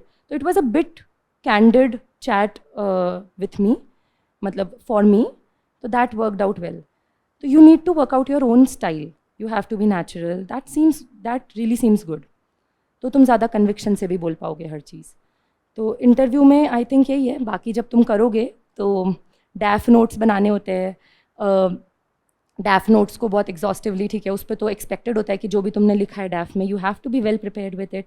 Current affairs के जो भी मेजर टॉपिक्स है उसको प्रिपेयर करना होता है. You have to be comfortable in talking to people, in talking to such मतलब ग्रेट पीपल, एजड पीपल, जो भी है. मतलब you should not feel conscious कि मैं क्या बोल रहा हूँ वैसा. तो these are some general tips जो इंटरव्यू मैंने अभी एक ही दिया है, तो जो मुझे इस बार प्रेपरेशन में फील हुआ, these are some of the tips for interview. फिर I think this was it from my side. अब एक और चीज़, एक मेजर कंसर्न मैंने एंड में लिखा है. मेरे सिलेक्शन में लक का डेफिनेटली रोल था, आई एक्सेप्ट इट. एंड मैं इतनी प्रिविलेज्ड हूँ कि मुझे मौका मिला ये सब करने का. आई हैड दी अपॉर्चुनिटी कि अच्छा मैं नहीं सेलेक्ट होती तो I can do a job. तो there were many factors at play. तो but all of our circumstances are different. And सब लोग कहते हैं, बहुत लोग कहते हैं, दिस इज़ द नोशन कि यूपीएससी में लक से होता है, it is like winning a lottery और whatever. But my grandfather was an IPS officer and उनके मुंह से मैं सुनती ही नहीं हूँ नेगेटिव बातें. And I feel so motivated. बोलते बेटा क्यों नहीं होगा, होगा. नहीं हुआ, उन्होंने 2 अटेम्प्ट में बोला. मैंने बोला नाना आप तो हमेशा बोलते हो कि क्यों नहीं होगा, होगा. But still he is like नहीं होगा. तो मैंने कहा बहुत लक का रोल है. तो luck favours the brave. This is one thing which he says, and I do believe this. Luck does favor brave people, and if you are brave, then it will favor you. And ये तो मेरे को यहाँ observe हुआ है old Rajendra Nagar आके कि people are brave here, they are optimistic here, तभी तो वो इस करियर डिसीजन को ले रहे हैं. But then keep that value inside you. You have to be brave, and luck will favor you. Luck को लेके बहुत नहीं रोना है. एंड वन थिंग बहुत ही ऐसे कैंडिड तरीके से जो मुझे कहनी है तुम्हें कि स्टे हैप्पी. खुश रह के पढ़ो, अपनी वेलबींग इंश्योर करो। ऐसे मर मर के डर डर के पढ़ने की ज़रूरत नहीं है। इंश्योर कि तुम पूरे दिल से काम कर रहे हो, जो भी कर रहे हो। ऐसे बहुत क्या होगा क्या नहीं होगा, डोंट फोकस ऑन दैट। बहुत ज़्यादा मैं ये भी नहीं सोचती थी, मुझे लगता है कि कितने मार्क्स आएंगे मेरे, क्या मेरा होगा नहीं होगा, क्योंकि ये सब सोचने से प्रेशर बढ़ता है। इंस्टेड ये सोचो कि यार ये सब्जेक्ट में ये मिसिंग है, how should I fix this. तो उसमें जब तुम्हारा ब्रेन लग जाएगा ना कि हाँ ये मुझसे नहीं हो रहा है, I have to fix this, then you will not think of that long term thing. Short term चीज़ों का तुम सोचते रहोगे and you will move ahead. तो शॉर्ट टर्म चीज़ों का सोचो और करते जाओ, and many of you will be able to get through. I am very very sure. All the best to all of you.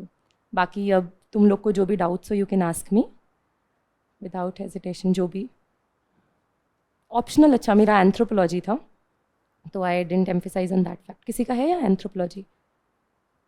तो मे बी वील टॉक अलग से, है ना? There were some uncertain questions as well. So how you have managed yourself at the time of mains? These uncertain questions. Like, will we have to leave those questions like nothing, कुछ भी नहीं नहीं नहीं नहीं, leave करने का तो you can't afford in mains. What to तो do in that situation? हाँ, आई रिमेंबर अनसर्टेन क्वेश्चंस, वो भी पहले GS1 में इस बार थे। कि कुछ तो दिल्ली सल्तनत का था, ये था वो था, बट ऐसा नहीं होता। You will remember something. मुझे पता तो है ना भाई दिल्ली सल्तनत क्या थी, किस टाइप का एक जनरल ट्रेंड रहा होगा उसके वक्त। तो you write as per that. Subjective paper है ना, you can obviously always express your जो भी थोड़े से थॉट्स है, you can make it bigger, you can more analyse those particular points जो तुम्हें आते हैं और उनको लिख सकते हो। तो you have to be brave and you have to attempt those questions. Still इसमें भी एक पॉइंट है जो मैं बोलूँगी। जैसे GS3 में आई लेफ्ट 1.5 क्वेश्चंस एंड उसमें फिर जब मैं क्वेश्चंस लिख रही थी आई रियलाइज्ड 15 मार्क्स का क्वेश्चन तो आई वुड नॉट रिकमेंड कि तुम छोड़ो। छोड़ने की नौबत आ ही रही है, पहली बात तो नहीं आनी चाहिए, इतने प्रैक्टिस करके रखना है, पर आ ही रही है तो identify that one question that is not at all favourable for you. वो मैंने किया था आइडेंटिफाई। GS1 में भी एक फ्रॉड्स वाला क्वेश्चन था कि वाई दे आर ब्यूटिफुल, कैसे वो बनते हैं। आई was not very sure of it, तो वो मैंने एकदम एंड में रखा था कि ठीक है मैं एंड में जो भी मुझे हल्का फुल्का आता है लिख दूंगी। B brave and attempt those questions. I think यही एक सजेशन है। करंट अफेयर के लिए आपने नोट्स स्पेशली बनाया था क्या? तो नोट्स अलग से मेरा ऐसा रहता था, we used to have this thing कि बेस नोट्स बना लिए थे। फिर current affairs I was not very regular with the newspaper, but almost 2023 वाले अटैम्प्ट में I was regular with newspaper. तो जो मुझे इंपॉर्टेंट इनपुट्स मिलते थे, बहुत इंपॉर्टेंट, ऐसे नहीं कि हर चीज़, वो मैं डाल देती थी, अपने बेस नोट्स में ही डाल देती थी। तो वो एक चीज़ थी। उसके अलावा करंट अफेयर्स के लिए आए कुंट, मैं हमेशा सोचती थी कि करंट अफेयर्स मैगजीन महीने महीने कर लूँगी, but I wasn't able to manage it. तो PT ऑल्सो वर्क्स वेल, मतलब it worked well for me. तो आई थिंक अलग से नोट्स नहीं बनाए मैंने, नोट्स में इनकॉर्पोरेट किया। मंथली मैगजीन पढ़ने में बहुत प्रॉब्लम आता है कि मतलब बहुत सारा हो जाता है। हाँ, मुझे भी आता था, पर प्रॉब्लम तो फिर वो हेक्टिक टाइप का लगता था वो। तो you are able to follow monthly magazines हर month. I also used to follow, see when I was doing the foundation course I use to follow the monthly magazines, क्योंकि तब हो जाता था क्लासेस के साथ। बट बाद में जब there was rigorous part of preparation, anthropology के नोट्स बनाने थे, I took 3 to 4 months for that itself. और फिर GS के मैंने जैसे बताया कि नोट्स बनाने थे, तो I couldn't do the monthly magazine. तो तब ऐसे में अगर नहीं हो पा रहा है, फर्स्ट यू शुड ट्राई। मतलब हो जाता है, पढ़ लेते, लेकिन Time लगता है। याद मतलब नहीं हो पाता। See there is role of subconscious mind in this exam. ये मुझे खुद को नहीं पता रहता, कई बार आई फील आ रही है कि ये आंसर होना चाहिए, and it's based on something you have read. तो if you are able to manage then you read it, उतना टेंशन मत लो कि याद नहीं हो रहा है। नहीं, जैसे इस बार मंथली टेस्ट हुआ तो पता था कि पढ़े हैं, लेकिन वहाँ पे ऑप्शन देख के इतना कन्फ्यूजन हो गया कि गलत मार के चले आए। ठीक है, तो that is the part of your hit in trials ना। तो आपके लिए क्या वर्क करता है, you have to hustle it out. That is what I was saying. बहुत लोग होते हैं बहुत अच्छे से फॉलो करते हैं magazine and they are make through everything. बहुत लोग होते हैं बिल्कुल ही नहीं पढ़ते हैं, वो लोग एकदम PT ही पढ़ लेते हैं। और बाकी कुछ लोग होते हैं जो बहुत रिगरसली अखबार भी पढ़ते हैं। तो hustle your way out of these things. My way was मैं नहीं फॉलो कर पाई, तो I did PT for prelims and for mains 2023 वाले अटेम्प्ट में I use to regularly follow newspaper, और जो मुझे इनपुट्स मिलते थे, नॉट एग्जैक्टली फ्रॉम एडिटोरियल्स, क्योंकि एडिटोरियल्स बहुत हैवी हो जाते थे रीड करने के लिए at times, but I was able to figure out कि ठीक है एक्सप्लेन्ड वाला समझ आ रहा है जल्दी जल्दी तो वो पढ़ लो इंडियन एक्सप्रेस का। और बाकी जो नॉर्मल न्यूज़ आती है अखबार में एक्सेप्ट फॉर द एडिटोरियल्स, उसमें से there are very good examples जो तुम पिकअप कर सकते हो। जैसे एथिक्स में एग्जाम्पल्स मिल जाते हैं ऑफिसर्स के जिन्होंने बहुत कमेंडेबल वर्क किया है कुछ, या फिर एनवायरनमेंट में बहुत एग्जाम्पल्स मिलते हैं कि अभी रिसेंट में ये अरावली बायोडाइवर्सिटी पार्क वाला चल रहा था, जो भी चल रहा था, you can pick those examples up from there and put them in your notes. और अभी तक अगर मेंस के नोट्स नहीं बने तो मे बी कोई कंपाइलेशन ऑनलाइन बना सकते हो। तो हाँ, ma'am practically a year is sufficient to clear this exam? हाँ प्रैक्टिकली सी प्रैक्टिकली सोचेंगे तो पता नहीं, but a year is sufficient to clear this exam. I won't add practically there, पर तुम कर सकते हो, अगर तुम्हें करना है तो तुम कर सकते हो। आई हैव मैनी फ्रेंड्स जिन्होंने क्लियर किया है फर्स्ट अटेम्प्ट में, तो होता है, इट्स पॉसिबल। पर बहुत सारे मिस्टेक्स के ट्रैप्स जो है, you have to predict them and you have to sail through them, and if ठीक है कर लोगे। मॉक टेस्ट दिए थे आपने? मॉक टेस्ट्स में थोड़ा मेरा रिकॉर्ड अच्छा नहीं रहा है, बट फिर भी मैं बता देती हूँ ऑनेस्टली। प्री में आई यूज़ टू गिव ये अभ्यास के जो टेस्ट होते हैं, और बाकी भी I use to give these kind of test जो स्कूल्स में जाके देने होते हैं रियल टाइम सिमुलेशन के लिए। उसके अलावा तो वही हो जाते थे 5-6, तो 5-6 के अलावा 5-6 मॉक्स अगर और हो पा रहे हैं मुझसे घर पे देके तो वो दे देती थी मैं। विजन के जो 10 होते हैं आई थिंक, तो वो भी मैं ट्राई करती थी कि सारे कर दूँ। Full length? हाँ full length. Ma'am could you please recommend some sources that you have preferred for yourself? हाँ तो सोर्सेज के लिए पॉलिटी में तो लक्ष्मीकांती था एक सोर्स। उसके अलावा I keep this bare act की book with me, it is very important I believe. मतलब मेरा आधी पढ़ाई इससे होती है, आधी पढ़ाई इससे होती है। It's very important, you read the articles, I have highlighted the things there important वाली, ताकि जिससे I am able to interpret it fast. वो बहुत अजीब सी लैंग्वेज होती है उसकी एट टाइम्स। पॉलिटी के बाद इकोनॉमी में, तो पॉलिटी में also I saw the lectures that time जो मेरे थे, तो they also helped me. Economy में मैंने एग्जॉस्टिव प्रिपरेशन के लिए मृणाल सर के नोट्स रेफ़र किए हैं, तो उनका स्पेशली नोट्स तुम नहीं अब कर रहे हो तो उनका जो करंट अपडेट होता है विन का, that I find very very useful. फिर बाकी क्लास नोट्स और ये नोट्स ही। उसके अलावा इकोनॉमी के बाद कौन से सब्जेक्ट्स है? हिस्ट्री, हाँ मॉडर्न हिस्ट्री में स्पेक्ट्रम रेफ़र किया है मैंने। एंशियंट और मिडेवल में तमिलनाडु एनसीईआरटी, और नॉर्मल वाली एनसीईआरटी भी, स्पेशली जो टॉपिक्स इंपॉर्टेंट है उनमें तो सब कुछ ही, सारे ही जितना मेरे पास सोर्सेज होते हैं, जो भी नोट्स है, मैगजीन है, सब कुछ ही रेफ़र कर लो, जैसे विजयनगर वगैरह है, तो भक्ति सूफी जो भी इंपॉर्टेंट टॉपिक्स हैं, अशोकन एडिक्ट्स वगैरह। अच्छा हाँ, एंड हिस्ट्री में there is one very interesting source which I found, I don't know how to pronounce it, it's on YouTube. Books तावा करके एक चैनल है, इट्स रियली गुड। और उसको जब से मैंने देखा है, आई ऑलवेज इंश्योर कि मैं कोई टॉपिक पढ़ के फट से वो 5 मिनट का वीडियो देख लूँ। इट हेल्प्स यू विजुअलाइज, तो that was one source. Ancient and medieval में मैंने बता दिया मेजर सोर्स तो। उसके बाद में नेक्स्ट है art and culture. Art and culture में I wasn't able to go through Nitin Singhania पूरा, तो I found some summary of Nitin Singhania notes, तो मैंने वो डायरेक्टली वही पढ़ लिया था। उसके बाद में एनवायरनमेंट और साइंस एंड टेक, तो एनवायरनमेंट में शंकर IAS मुझे थोड़ा बल्कि लगता था, तो I found a summary of it somewhere. See इसमें फिर ऐसे मार्केट में बहुत कंटेंट है, but I picked up one और मैंने उसको बेस मटेरियल बना लिया। फिर जो भी टेस्ट सीरीज से मिल रहा है, PYQ से मिल रहा है, ट्राइड की मैं वही इनकॉर्पोरेट कर लूँ। वो एक स्ट्रैटेजी वर्क करती है एनवायरनमेंट में। और साइंस एंड टेक काफ़ी हैफिज़ार्ड होता है, तो कोई सोर्स नहीं था, PYQ सोर्स थे। PYQ की बुक में बाजू में जैसे माइटोकॉन्ड्रियल रिप्लेसमेंट ने जो भी थेरेपी है और सोमैटिक सेल ट्रांसफ़र, वो जो भी चीज़ें हैं, तो we use to see videos YouTube पे अच्छे से जो एक्सप्लेन कर रहे हैं उसको, जो भी समझ आया वो वहाँ लिख दिया। बट इसमें भी क्लास नोट्स तो एक फाउंडेशन तुम्हारी बिल्ड करते हैं, but then you have to build upon the PYQs, it's very important. ठीक है, यही मेजर सोर्सेज है। देन ज्योग्राफी, अच्छा ज्योग्राफी मिस हो गया। ज्योग्राफी में 11th-12th की NCERT, that was the major source. हाँ, और PYQs हमेशा एक सोर्स होता ही था, तो PYQ से जो भी ऐड हो रहा है वो उसमें ऐड हो रहा है। इस तो ये प्रीलिम्स के टॉपिक्स हो गए। सिक्योरिटी DM में ऐसे ऐसे जो सब्जेक्ट्स थे, जैसे स्मृति मैम की क्लासेस देखी थी मैंने एथिक्स के लिए, और जो स्मृति मैम ने सोसाइटी पढ़ाया था वो भी अच्छे से किया था, that was a major source. फिर सिक्योरिटी DM इस सब की भी क्लासेस देखी थी, तो ये नोट्स तो थे ही।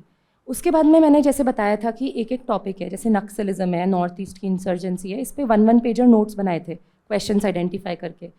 तो उसके लिए फिर आई रेफर्ड थोड़ा और कि ऑनलाइन देख लिया, जो भी कंटेंट अवेलेबल है, जो भी रीसेंट न्यूज़ है वो इंट्रो में डाल दी कि अभी अभी नक्सलिज्म पे काफ़ी रिडक्शन हुआ है कोविड के टाइम पे, जो भी मुझे अपडेट्स थे वो मैंने डाल दिए। तो ये मेंस के बाकी सब्जेक्ट्स में थोड़ा ज़्यादा डाइवर्स सोर्सेज यूज़ करे थे। हाँ, वैल्यू एडिशन टू माई,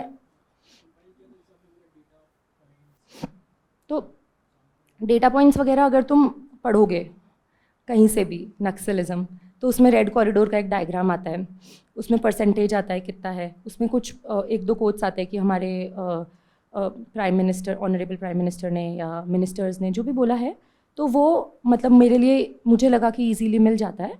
तुम सर्च करो, सीधा आगे UPSC लिखो गूगल पे, और जो भी 2-3 फर्स्ट पेजेस आते हैं, रीड देम, और उनमें डेटा और सब कुछ जो भी अवेलेबल होता है, extract them as per your convenience, जो तुम्हें इम्बाइब हो पा रहा है सही से, जो तुम यूज़ कर पाओगे, और वो यूज़ कर लो।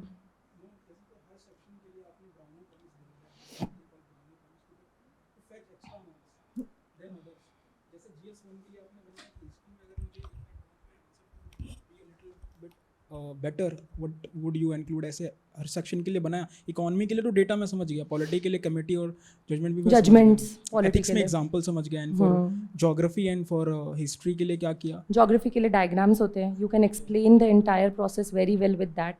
एंड हिस्ट्री के लिए the thing is not entirely decoded for me as well. तो हिस्ट्री में मेजरली तो आई थिंक उसमें कुछ ऐसे ब्राउनी पॉइंट्स के लिए वेरी टैंजिबल पॉइंट्स नहीं है मेरे पास शेयर करने को, बट हाँ मैंने नोट्स बनाए थे अच्छे से एग्जॉस्टिवली, जो मुझे फील हो रहे थे, यूज़ काफ़ी कम हुए रियल पेपर में। एथिक्स के लिए क्या था? एथिक्स के लिए एग्जाम्पल्स, मेजरली एग्जाम्पल्स के अलावा एथिक्स में कोट्स भी यूज़ हो जाते हैं बहुत बार। तो इसके लिए, हाँ, इसके लिए एक चीज़ आप कर सकते हो कि अभी तक ही एथिक्स के ही, मैंने तो ऐसे किया था, हाँ, कि एथिक्स के जितने PYQs है अभी तक के, अलग अलग कोट बेस्ड PYQs आते हैं ना, उन कोट्स का एक कंपाइलेशन बना लिया। एंड आई जैसे कोई कोट है उसके आगे वो कहाँ यूज़ हो सकता है वो मेंशन कर दिया 1-2 पेज में। एंड आई ट्राइड कि मैं यही कोट्स यूज़ कर लूँ, एंड देन अगर कोई अच्छा कोट कहीं और मिलता है तो वो भी वहीं पे कंपाइलेशन में डाल दिया। बट कोट्स ऑनेस्टली इतना ज़्यादा बैठते नहीं हैं आंसर में, तो हाँ, उसके लिए तो फिर एथिक्स में you have to put examples. I think definitions अच्छी होनी चाहिए, तो वही शुभम कुमार सर के जो नोट्स है, they have very good points, अच्छे से डेफिनेशंस लिखी है, सब लिखा है, आई यूज्ड देम। एनवायरनमेंट और साइंस एंड टेक? एनवायरनमेंट और साइंस एंड टेक में मेंस के लिए, यस, मेंस के लिए इधर भी ऑब्वियसली कमिटीज़ होती है, डेटा होता है, एनवायरनमेंट में डेटा होता है अच्छे से। फिर उसमें कुछ फ्यूचरिस्टिक पॉइंट्स भी आप डाल सकते हो एनवायरनमेंट में कि दिस कैन बी बेटर। किसी का कुछ कोट है, जैसे UN के कुछ लोगों का कुछ रीसेंट स्टेटमेंट है। फिर हाँ, इसी टाइप की चीज़ें थी आई गेस। 20 क्वेश्चन होते हैं, आपने ऐसा कुछ इंश्योर किया कि मेरे 20 के 20 जो थोड़ा डिफरेंट हो, मोनोटोनी ना हो, या फिर आई एम नॉट रिपीटिंग एनीथिंग, ऐसा कुछ इंश्योर किया? ऑब्वियसली ट्राई तो किया था कि मोनोटोनी ना हो, बट होती भी नहीं है, बहुत डाइवर्स क्वेश्चंस होते हैं, तो you are able to ensure it. Real में तो to be very honest, paper ख़त्म करना वाज माय प्रायोरिटी। थोड़ा सा मोनोटोनस हो भी जा रहा था तो I wasn't caring that much, but you can obviously try this thing. Did you have any rule for answer, like कि अगर इधर 10 मार्कर का है तो मैं 7 मिनट में करूँगी, 5.3, ऐसा कुछ था? तो ये तो था ही कि 10 मिनट में करना है 15 मार्क्स का, और 7 मिनट में करना है 10 मार्क्स का। होता नहीं था, अगर 8 मिनट में हो रहा है तो आई वॉज ऑन टोज, यहाँ सामने घड़ी रखती थी लिखते लिखते कि अच्छा इतना टाइम हो गया है, that calculation was there in my mind. तो हाँ, अगर देर लग रही है तो आई वुड डू आगे के क्वेश्चंस थोड़ा फास्ट 5-5 मिनट में कर लिए। ऐसा था कि 7 अगर वो 10 मार्क का क्वेश्चन है 7 मिनट में मुझे इतने पॉइंट्स लिखने हैं, मतलब फोर्सफुली भी अगर नहीं भी आ रहे तो इतने पॉइंट्स तो चाहिए, क्योंकि उससे मेरा मार्क्स थोड़ा ज़्यादा होगा। नहीं नहीं, 5 तो चीज़ एक चीज़ मुझे लगती है, फोर्सफुली कोई भी चीज़ करना in any part of preparation is not that good. Forcefully लिखना इज़ नॉट रिकमेंडेड। तुम प्रैक्टिस करो कि naturally you are able to build the perspectives around that particular topic, कि मेरे को मल्टीपल पर्सपेक्टिव से आंसर करना है। फोर्सफुली पॉइंट्स लिखोगे तो sometimes they might not be that apt for that question. तो वो मैंने पर्सनली तो नहीं किया था सिर्फ भरने के लिए। मैंने एक छोटा सा क्लिप देखा था शॉर्ट्स में, एस्पिरेंट मूवी का था, दे वर राइटिंग आंसर, मुझे बहुत अच्छा लगा। उनका था कि 7 मिनट्स 5 पॉइंट्स एंड हर एक पॉइंट का 3 dimension. What do you think? I do think कि हाँ, बहुत अच्छा है, कर पा रहे हो तो करो। एंड तुम ट्राई और hustle your way into this. You do this and you will figure out, maybe you are able to write more points.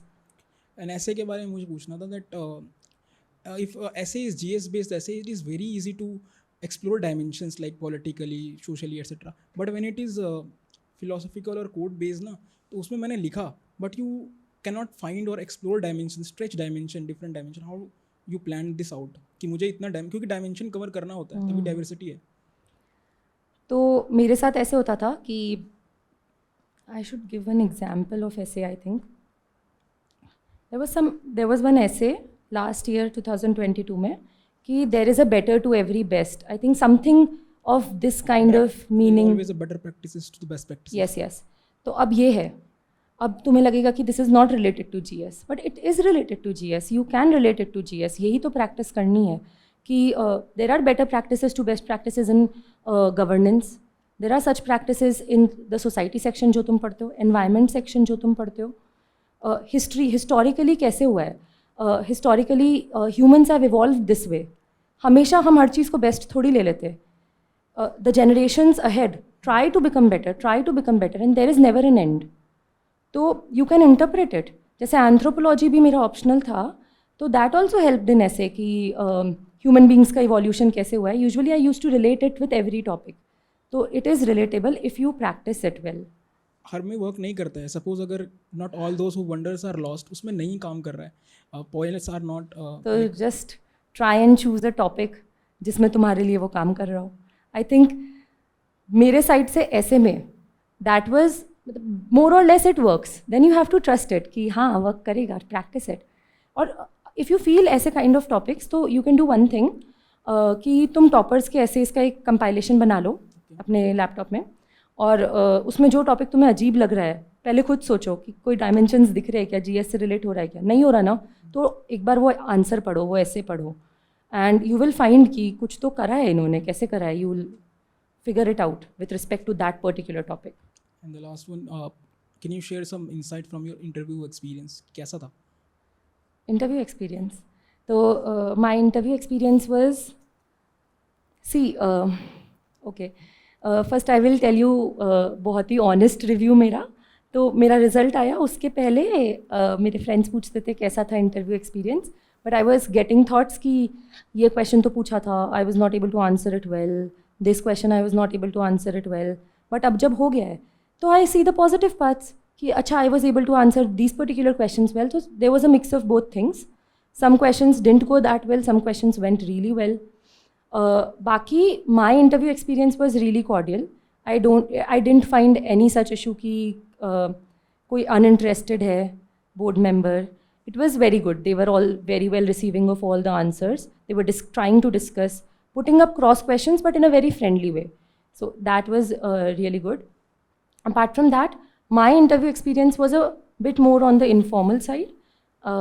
And my entire tilt, which was there in interview, was more of honest one.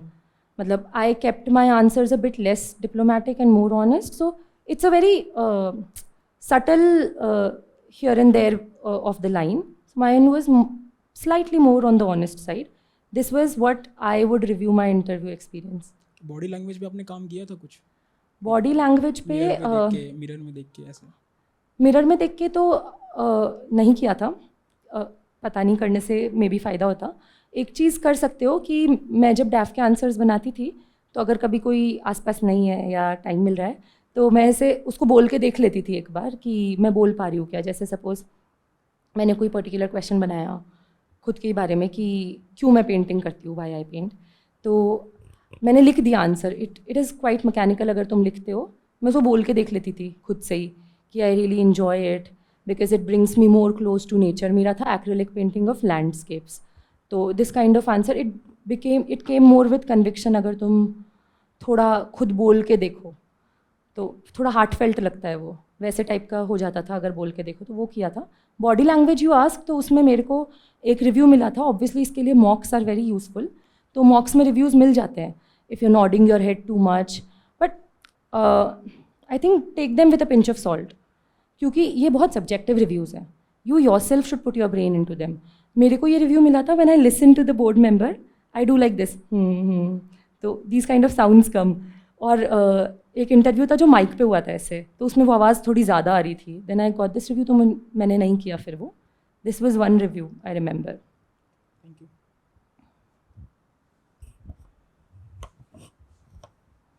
Ma'am, my question is how to reduce our content by like subsequent readings में content कैसे कम करें.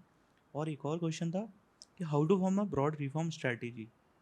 like अब आपने अपनी strategy बताई, तो ऐसा तो है नहीं कि आपकी स्ट्रैटेजी कॉपी कर लें, क्योंकि आपकी स्ट्रेंथ और वीकनेस अलग है, मेरी अलग है. तो हाउ वन कैन अंडरस्टैंड कि ये स्ट्रैटेजी मेरे लिए वर्क करे. क्या हम ट्रायल एंड एरर मेथड लगा के यही काम करते रहें, क्योंकि सबके पास वही 24 आवर्स हैं, वही लिमिटेड टाइम है 1 ईयर का प्रिपरेशन का. तो how to identify that proper strategy for us. Okay, तो I answer your second question first. तो ट्रायल एंड एरर लगाना शुड ऑल्सो बी क्वाइट थोड़ा बहुत तो कैलकुलेटेड. तुम्हें पता है, तुम ऑब्वियसली अपने स्ट्रेंथ्स और वीकनेसेस को जज करते हो धीरे धीरे जब तुम पढ़ते हो, पेपर दे के देखते हो. See in my case I was not very much aware of my weaknesses before giving mocks. तो मॉक देने से you realise your strengths and weaknesses. उसके हिसाब से I think short list your trial and hit and trial methods. But I don't know if there is any shortcut to this. थोड़ा तो तुम्हें hit and trial करना पड़ेगा. And people do it. ऐसा नहीं है, मैंने भी किया, मेरे फ्रेंड्स ने भी किया. You will figure out. ऐसा नहीं है कि तुम्हें 10 ट्राई करने पड़ेंगे. यू विल ब्रॉडली सी ना कि सी there are 2 kinds of strategies in mains as well. I know one senior of mine who got selected in 2021. He told कि he didn't make exhaustive notes. उन्होंने मैगजीन से ही highlight कर करके पढ़ लिया. तो इट वर्कड फॉर हिम. मैंने ट्राई किया, नहीं हो रहा था समराइज. तो the other option was making notes. तो कितना ही हिट एंड ट्रायल हुआ, 2-3 options. But yes, I think you have to go through it.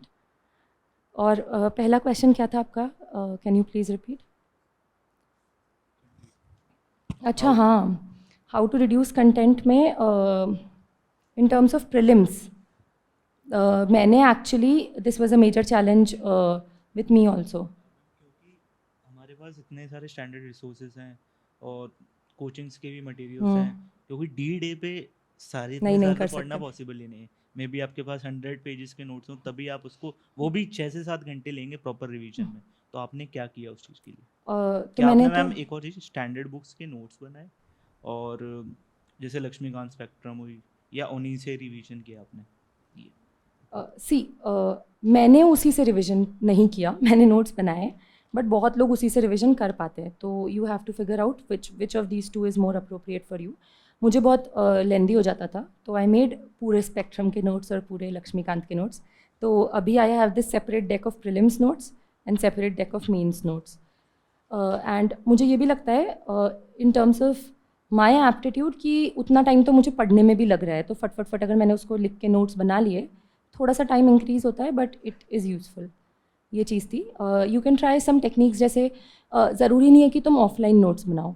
History में जैसे कुछ फ्रेंड्स हैं हमारे, उन्होंने शीट बना रखी है पूरी टाइम लाइन की. ये डायनेस्टी है, उसके सब इंपॉर्टेंट पॉइंट्स, फाउंडर कौन है, नहीं टाइम क्या है, फाउंडर कौन है, मेजर लोकेशंस क्या है, कैपिटल क्या है, पोर्ट्स क्या है इसमें. फिर उससे रिलेटेड जो भी आगे तुम सब हेड्स बनाना चाहो, and you make that summarised table. Tables बहुत हेल्प करेंगे. ट्राइबल रिवोल्ट्स, जो भी तुम्हें पढ़ना है, you can find ways to summarise things. Anything else? पक्का? To ask you, for introduction and conclusion, like for every answer to for every answer to have a different introduction and conclusion, that too very interesting. Did you do anything like कि compilation बना लिया toppers के answer से, ये introduction बढ़िया लग रहा है, ऐसा कुछ? हाँ, मैंने ऐसा कुछ नहीं किया था. People do it.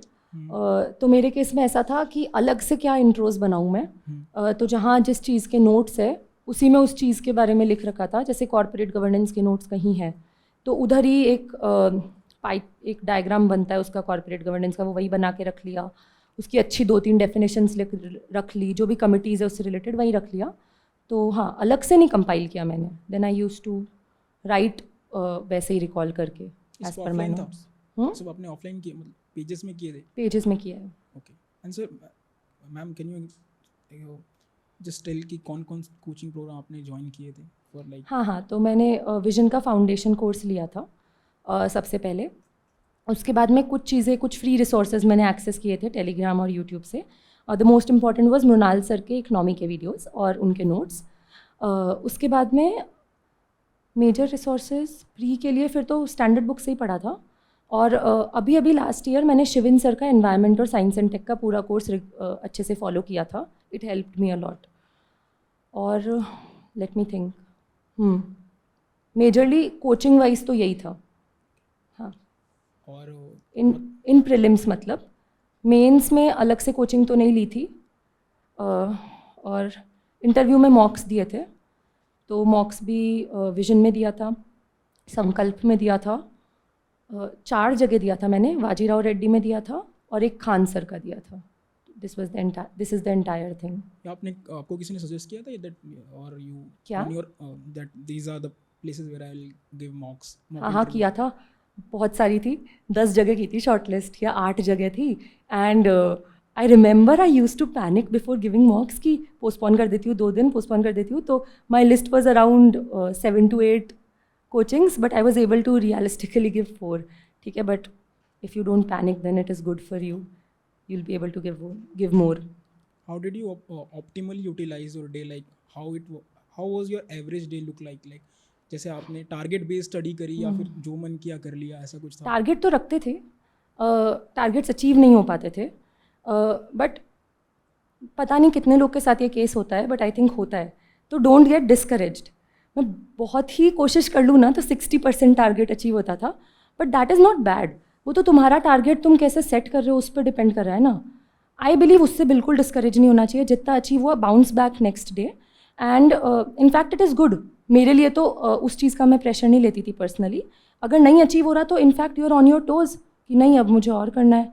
तो पर मेरे केस में is due to this kind of attitude of mind there was one issue कि अगर मैंने 7 दिन का शेड्यूल बनाया है और पहले दिन का ही 60% अचीव हो रहा है, then I have to readjust the entire schedule again.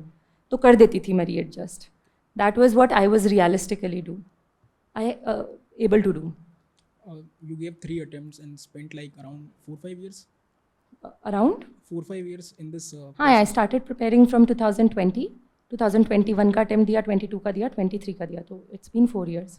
तो what did you like, what do you think is the demand of this exam? क्या डिमांड है इसकी?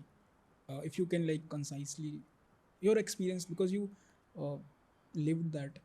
हाँ, तो demand of this exam is very diverse.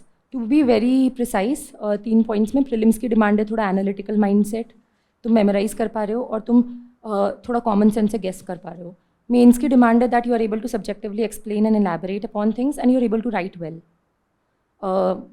Interview की demand है that you are able to handle yourself well with calm and composed attitude, and you're able to structure your thoughts well while speaking. So it's a huge demand and you have all the time. You can always practice in every stage whatever it demands. Did you face any mental health issue like down in confidence? So I did face, as I elaborated earlier, after the second attempt, second pre when I didn't clear.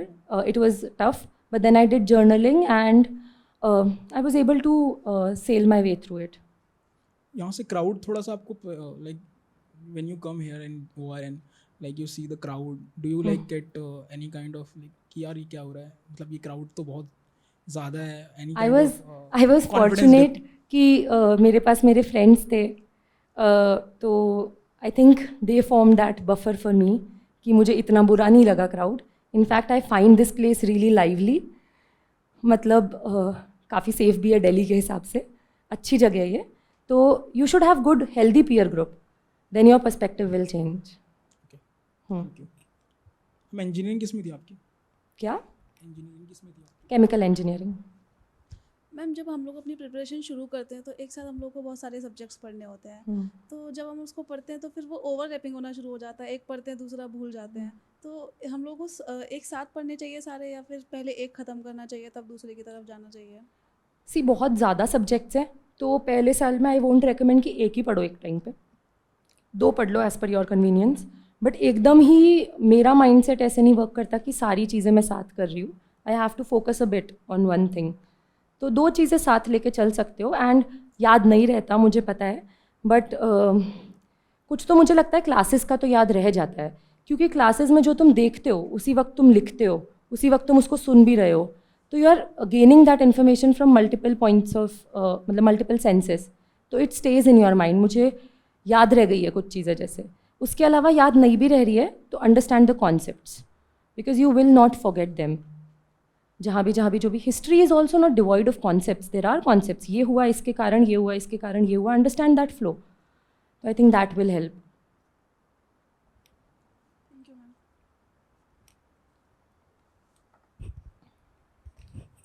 हाँ. Congratulations ma'am. Thank you. Ma'am मेरा सवाल ये है कि अभी मैंने अभ्यास का टेस्ट दिया था, विजन का ही. तो उसमें 90 क्वेश्चन किए, 50 सही 40 गलत. तो ऐसा कई बार होता है, ज़्यादा गलत हो जाते हैं, जैसे 35, 40, 45 भी ऐसे. तो उसको कैसे कम करें कि जो गलत कम हो? आपने मैथ्स का पेपर दिया था या सी सैट का पेपर दिया? जीएस का दिया था मैम. किसका? जीएस का और सीसेट दोनों का दिया था विजन का ही अभ्यास का भी. तो ये प्रॉब्लम आप सी सैट में रिफ्लेक्ट करें या जीएस में? जीएस में. जीएस में. अच्छा.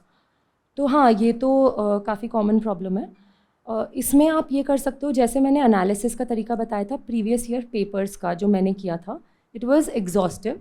ऑब्वियसली आप हर मॉक के लिए ये नहीं कर सकते, बट आई फील अगर आपको नीड लग रही है कि इसमें तो कुछ ज़्यादा ही अनएक्सपेक्टेड परफॉर्मेंस हो गई आपकी कि इतना लो नहीं जाना चाहिए था, then do that analysis for the wrong questions. Right के लिए भी कई बार इट इज़ वैलिड, क्योंकि कभी कभार लक से भी सही हो जाता है राइट. तो डू दैट एनालिसिस थोड़ा थोड़ा. बहुत एग्जॉस्टिवली करोगे तो it will take time, but ऊपर से कर सकते हो and you will realize where you are lacking. Ma'am CSAT में भी है, मैथ थोड़ा कमज़ोर है मेरा. एंड मैंने अभी जो अभ्यास का दिया था उसमें कॉम्प्रिहेंशन किए थे और रीजनिंग किए थे. तो 42 क्वेश्चन किए थे, तो उसमें फिर भी काफ़ी गलत हो गए. जैसे रीजनिंग के भी काफ़ी गलत हो गए थे. तो कमी नंबर आए थे, आई थिंक 29 नंबर आए थे. तो उसको कैसे कम करें मैम? तो आपके कॉम्प्रीहेंशन में आपको लगता है ज़्यादा इशू है या मैथ्स में ज़्यादा इशू है? मैथ में. कॉम्प्रिहेंशन का तो मैं सारे ही करता हूँ ऑलमोस्ट. अच्छा ठीक है. तो मैथ्स में आपको अगर इम्प्रूव करना है तो मैंने पर्सनली तो कुछ अलग से सोर्स नहीं रेफ़र किया है, but I think there are good ऐसे टॉपिक वाइज PYQs का प्रिंट आउट आप निकाल सकते हैं, और उनको टॉपिक वाइज PYQs को करते करते कुछ आई थिंक फार्मूला बुक्स भी आती ही होगी. You can ask someone else जिसने किया है, बट ऐसा कोई फार्मूला बुक आप उठा के विथ दोज PYQs पूरा एनालाइज करके कि हाँ ये क्वेश्चन ऐसे करना है, फार्मूला बुक से रेफ़र कर लो कि ठीक है ये शॉर्टकट हो सकता है, और उसका कॉन्सेप्ट क्लियर करो. You can take help of someone जो आपको थोड़ा कॉन्सेप्ट्स में हेल्प कर दे I think. Okay, thank you ma'am. हाँ, थैंक यू.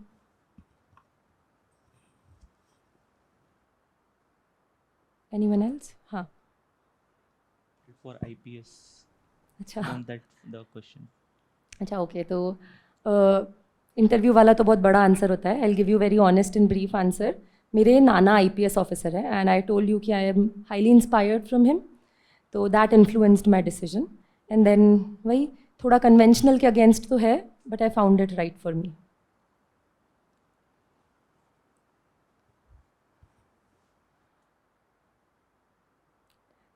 तो ये कंक्लूडिंग क्वेश्चन था जैसे सर ने बोला. ठीक है.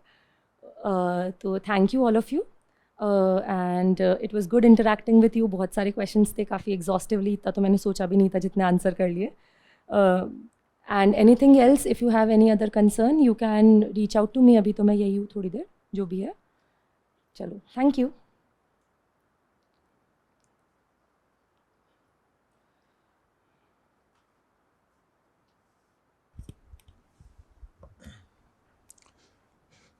Thank you, ma'am, for sharing your insightful experience. Hope you all have gained something. Yes or no? Yes. So, ma'am has shared her strategy in prelims, mains, and interview. You can utilize various points according to your own strategies. Yes. No path is perfect, but we need to build our own path. Yes. And let the noble thoughts to come to us from all sides. With this, I'll conclude this session. Again, thanking ma'am for such insightful session. sir. All the very best to all of you. Thank you. Thank you. Last round of applause. Thank you.